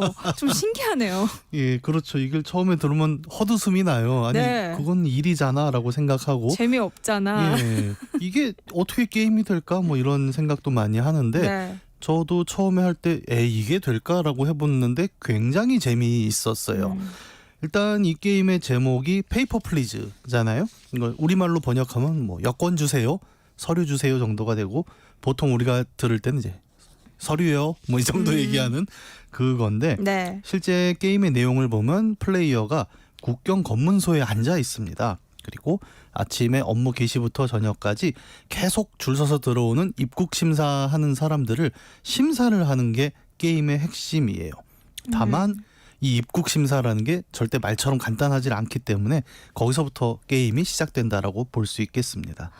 그럼 뭔가 입국 심사 때 해야 하는 일들이 게임의 미션이 되는 거예요? 네, 그렇죠. 저희는 사실 출입국 관리사무소 직원이 아니기 때문에 그 안에서 무슨 일이 일어나는지는 잘 모르고 네. 또 뭐 끽해봐야 1년에 한두 번 정도 보통 사람들이라면 그러니까 사실은 심사하는 사람이 뭘 하는지를 잘 모릅니다. 그런데 실제로 이 게임을 하다 보면 저 안에서 심사하시는 분들이 굉장히 힘들구나라는 걸 느끼게 되는데요. 일단 게임상에서 기본적으로 해야 될 거는 제출된 여권 속에 사진과 이름이 실제 인물이랑 같은가 이거를 게임 안에서 내가 직접 확인을 해야 됩니다. 그러니까 실제 화면에 보면 앞에 사람이 서 있고 보내준 여권에 사진이 있거든요. 근데 이게 말도 안 되는 안 맞게 되는 경우들도 많고 또 여기 덧붙여서 여권만 필요한 게 아니라 비자 같은 게 또 있죠. 입국 허가 서류 같은 것도 있고 또 꼼꼼하게 봐야 될 때는 유효 기간을 엉터리로 써오는 사람들도 있고 또 위조해서 들어오려는 사람들도 네. 있습니다. 그래서 생각보다 이 일이라는 게 굉장히 긴장감 넘치면서 또 틀리면 페널티도 있거든요. 그래서 아침 9시부터 6시까지 정말 계속 도장 쿵쿵 찍는 일이 단순한 일이 아니라 굉장히 많은 신경을 써야 되는 일이고 그게 게임으로 들어온 거죠. 그런데 제가 지금 그 네. 입국 심사 과정을 게임으로 한다고 생각을 해보니까요. 네. 별로 재미없을 것 같아요. 이게 그냥 약간 업무처럼 느껴지거든요. 그렇죠. 이건 누가 봐도 그냥 업무잖아요. 근데 이 게임은 두 가지 좀 재미가 있다고 저는 생각을 하는데 첫 번째는 굉장히 단순한 재미인데 도장 찍는 재미가 있습니다. 그 여권 심사 보면 왜 쿵 하고 울리는 네. 도장 하나 있지 않습니까? 우리는 도장 모으는 재미가 있죠. 네. 그 도장을 찍어주는 게 생각보다 이 누르는 재미가 있어요. 그래서 단순하게는 야 도장 찍는 맛이 좀 좋다라는 이야기도 있는데 그거보다 조금 더 흥미로운 건 이 단순한 서류 작업 같은 입국 심사를 게임으로 만들기 위해서 굉장히 중요한 설정이 하나 있는데 바로 이 게임 속의 배경입니다. 시공간이 어디냐면 플레이어는 입국 심사 담당 공무원이죠. 근데 이 나라가 어디냐가 중요한데 아스토츠카라는 가상의 나라예요. 근데 이름이나 뭐 전체적인 분위기가 대략 한 90년대 동유럽 같은 느낌의 가상의 국가이고 굉장히 오랫동안 독재화된 공산주의가 유지되는 나라로 나옵니다. 근데 독재 정권이 십수년간 나라를 쥐고 흔들다 보니까 굉장히 부패가 심한 나라고 네. 경제는 완전히 망가진 상태로 배경 설정이 돼 있어요. 이 아스토츠카라는 나라가 얼마나 이상하냐면 나라 경제가 완전히 망한 상태죠. 근데 플레이어는 혼자 있는 게 아니라 퇴근하고 집에 가면 어머니 아버지부터 자식들까지 굉장히 대가족이 모여 삽니다. 근데 원래 플레이어는 이 나라가 워낙 경제도 어렵고 하니까 일자리가 없었단 말이에요. 근데 이 나라에서는 노동 복권이라는 걸 팝니다. 뭐냐면 복권을 사서 당첨되면 우리는 돈을 주잖아요. 네. 이 나라는 워낙 일자리가 없다 보니까 당첨된 사람에게 공무원 일자리를 나눠주는 겁니다. 그래서 일자리 자체가 없다 보니까 이제 몇 안 되는 공무원 자리를 놓고 뽑기를 통해서 당첨되면 일자리를 줄게라는 게 이 나라의 기본적인 설정이죠. 그러니까 당첨금으로 돈이 아닌 일자리를 줄 정도로 경제가 망했다는 거잖아요. 네, 그렇습니다. 이게 워낙 실업이 심한 상태다 보니까 출입국 관리소 직원이란 건 너무나 안정적인 직업이거든요. 그래서 이거를 그러면 우리는 복권 당첨으로 나눠주겠다라는 좀 독특한 발상을 한 거죠. 그래서 플레이어는 간신히 복권이 당첨돼서 일자리를 얻었는데 이 나라가 굉장히 독재가 심하다 보니까 뭐 이름만 공산주의, 원래 공산주의는 평등한 얘기를 많이 하는데 네. 여기는 보면 국민이 8가지 계급으로 나뉘어 있어요. 그래서 열심히 일해서 내가 번 돈을 윗선에 찔러주면 계급이 올라가는 굉장히 부패한 나라로 설정이 돼 있습니다. 근데 플레이어는 어쨌든 복권을 뽑았고 공무원이 됐기 때문에 그 공무원 관용 아파트가 나옵니다. 그래서 다 같이 와 이제 취업했어 하라고 새 아파트로 이사를 하게 되는데 문제는 이 공무원 월급이 너무 조금인 거예요. 쥐꼬리만한 월급이라고 하잖아요. 그래서 이걸로는 가족들을 먹여 살리기도 쉽지가 않은데 여기에 더불어서 이 게임에서는 날씨가 좀 추워집니다. 점점. 그래서 난방비가 더 들어가는데 이 나라가 워낙 경제가 이상한 구조다 보니까 내가 낮에 일을 해서 실수를 하잖아요. 그러면 실수한 만큼은 일당에서 차감을 하는 구조인 거예요. 네. 그래서 정말 신경을 바짝 곤두세우고 계속 그 일을 해야 되고 또 어느 조직이나 그런 게 있죠. 상관이 마음에 안 들면 그냥 일당을 깎습니다. 그래서 상관이 시키는 일도 심부름도 굉장히 잘해야 되고 이런 게 계속 누적되다가 식비가 떨어지고 난방비가 떨어지면 결국 게임 오버가 되는 구조가 이 게임의 기본적인 배경 설정이에요. 네, 시대그 게임 인문학 오늘은 여름 휴가철을 앞두고 입국 심사를 소재로 한 게임 페이퍼 플리즈에 대해서 이야기 나눠보고 있는데요. 충남 강원 지역 산사태 위기 경보 한 번 더 말씀드릴게요. 오늘 낮부터 많은 비가 예보되어 있어서 산사태 위험이 높습니다. 호우시 산림과 인접한 주택에 머무르지 마시고요. 고리 민명 피해가 우려되거나 발생한 경우에는 119에 구조를 꼭 요청하시길 바랍니다. 다시 게임 이야기로 돌아와서요. 그러면 정말 일을 열심히 해야 할, 아니 게임을 잘해야 할 좀 동기가 생기는 거겠어요. 네, 그렇습니다. 실제로 게임 안에서 돈 문제가 굉장히 심각한 위기를 가끔 부르는데요.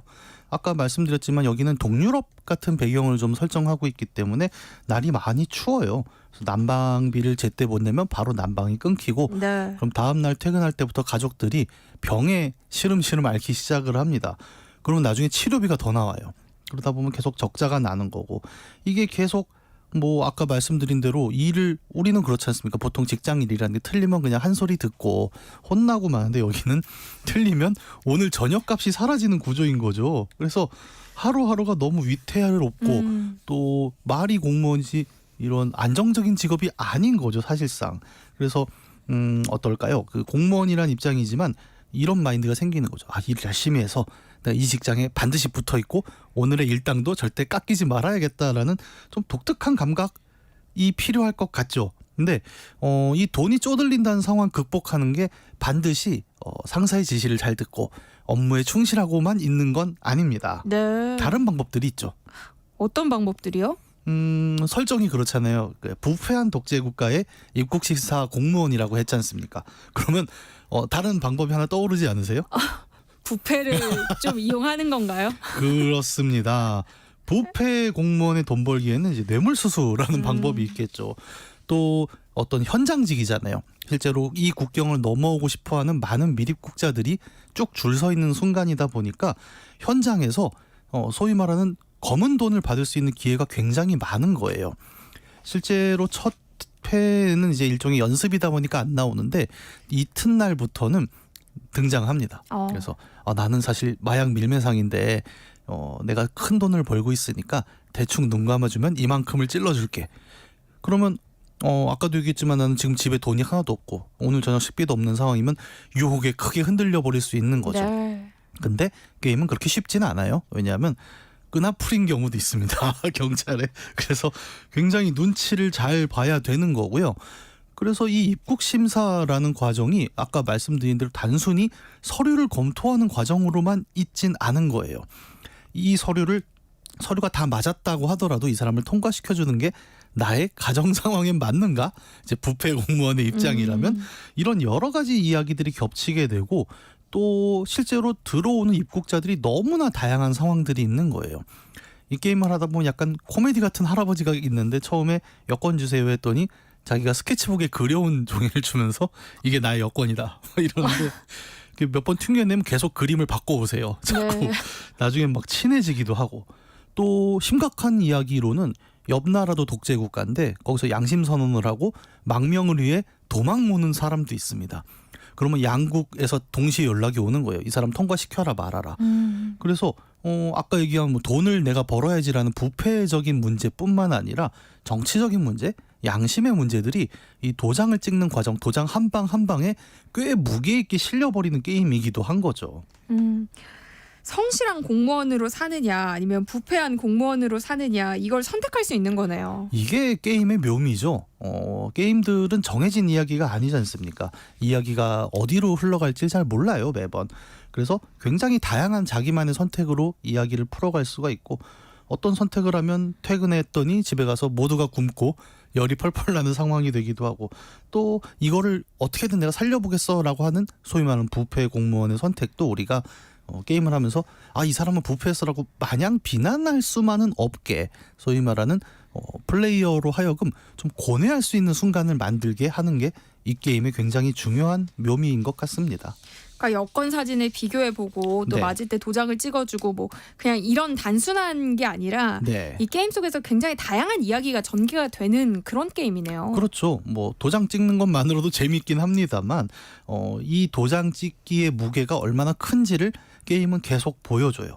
그리고 이 이야기가 굉장히 여러 가지 갈래로 간다고 말씀을 드렸잖아요. 네. 근데 이게 단순히 부패하느냐 마느냐라는 한 가지의 선택에 머물지도 않습니다. 예를 들어 계속 부패한 독재 국가의 공무원이다라는 설정이 중요하다고 말씀을 드렸는데 이 설정에서 확장되는 이야기가 또 나오는 게 결국 어느 나라나 그렇잖아요. 부패가 오래 지속되다 보면 국민들은 바보가 아니죠. 그래서 반드시 저항이 생기게 됩니다. 그래서 이 아스토츠카라는 나라도 굉장히 오래된 독재가 이어져 왔고 그러다 보니까 이 나라를 뒤엎어서 다시 정상적인 국가로 만들겠다는 저항 세력들이 존재를 하는 거죠. 그런데 플레이어는 국경지대의 출입국 관리 사무소 직원입니다. 그러면 어떻겠어요? 이 저항 세력과 국경에서의 입국 심사원은 꽤 관계가 깊을 수밖에 없겠죠. 그래서 게임 중반부부터는 실제로 이 저항 세력들과 계속 만나는 일이 발생을 하게 되는 거죠. 그럼 게임 플레이어가 혁명가가 되기도 하는 거예요? 이게 뭐 말씀드린 대로 결론이 딱 정해져 있다라기보다는 여러 가지 상황들을 보게 됩니다. 예를 들어 처음에 보게 되는 상황은 뭐냐면 실제로 입국자 중에 한 명이 나는 여권이 없어. 그런데 사실 나는 이런 혁명 조직의 일원이야. 그래서 나와 함께 독재 국가를 엎어버리고 좋은 나라를 만들자 합니다. 여기서 좋아 하고 오케이를 해주면 바로 내가 잡혀가요. 끈앞풀이였던 거예요? 비무 경찰입니다. 그러니까 이 상황이 되게 재밌는 거예요. 실제로 우리가 이런 상황들이 있다 하더라도 옛날에 우리 80년대 민주화 운동 때도 그랬지 않습니까? 갑자기 누가 와서 나와 함께 부패한 세력을 없애고 이렇게 그래! 라고 하면 잡혀가잖아요. 이 상황을 그대로 묘사를 해줘요. 그래서 처음에 플레이어는 그냥 통과시키는 경우가 대부분 많습니다. 근데 실제로 진행을 하다 보면 만나게 되죠. 그러면서 나중에 좀 이야기 스포가 될 수 있겠지만 이야기를 확장해 보자면 아예 이 출입국 관리 사무소를 통째로 폭탄으로 날려버리려는 시도도 있고요. 그리고 그 국경의 장벽을 아예 폭파시켜 버리자는 시도도 있는데 이러려면 결국 폭탄이 넘어와야 되지 않습니까? 그러면 플레이어한테 이 폭탄을 숨겨줘라는 지령이 내려오기도 하거든요. 그러면 아까 말씀드린 대로 먹고 살기도 힘들고 나라는 부패했고 근데 나는 뭐 여러 가지 선택이 가능하겠죠. 여기에 계속 붙어 있을 거야. 아니면 모르겠어 나라를 엎어버리자. 이런 굉장히 여러 가지 생각들이 도장 찍는 플레이어한테 계속 얹혀지는 거예요. 그러면서 게임은 점점 더 복잡해집니다. 이게 단순히 도장 찍는 게임이라고 제가 처음에 말씀드렸지만 이 도장 갈수록 무거워져요. 그래서 나중에는 별 생각이 다 드는 거예요. 딱 누가 불법적으로 입국시켜달라고 했을 때 집에 있는 가족 생각과 내가 생각하는 정의에 대한 입장과 그리고 내가 회사에서 잘리면 어떡하지라는 불안감이 한 번에 모여버리는 순간이 나오면서 이 게임이 굉장히 명작이구나라는 생각을 주게 됩니다. 그럼 만약에 진짜 그 저항 세력의 요구를 받아들이게 되면 어떻게 돼요? 이 게임이 엔딩이 한 20가지 정도가 됩니다. 뭐 아까 얘기한 대로 그냥 잡혀가는 엔딩부터 뭐 어떻게 다양한 엔딩이 있는데 그중에 이제 크게 3가지 정도를 메인으로 이야기하자면 말씀 주신 대로 저항 세력을 내가 협조를 해요. 이것도 한두 번 협조하면 혁명이 망합니다.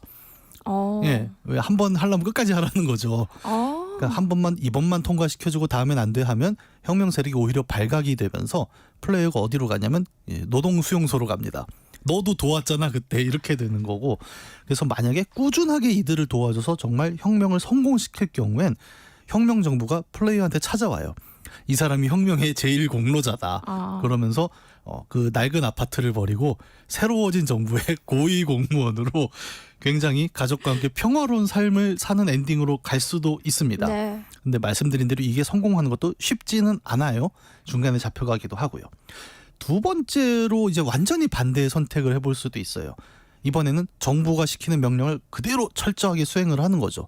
이렇게 되면 저항 세력이 밀입국시키려는 요원이나 물품들이 아예 막히지 않습니까? 그러면서 정부에서는 너는 정말 성실하구나라고 인정을 받게 되고 게임 엔딩에 가면 현재 독재 정권의 충실한 공무원으로 살아남게 됩니다.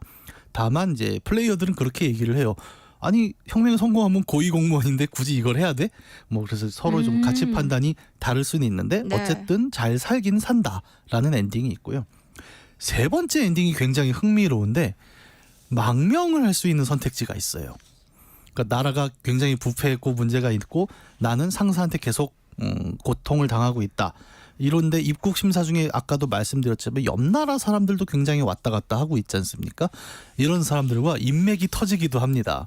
그래서 그러면 이번에 우리 쪽에 밀입국을 도와주면 내가 우리나라 가짜 여권을 만들어서 망명을 시켜줄게라는 또 조건들이 나오게 되고 이게 만약에 성공을 한다면 온 가족이 보다 자유롭고 민주적인 나라에 가서 안착을 하게 된 또 다른 엔딩이 있거든요.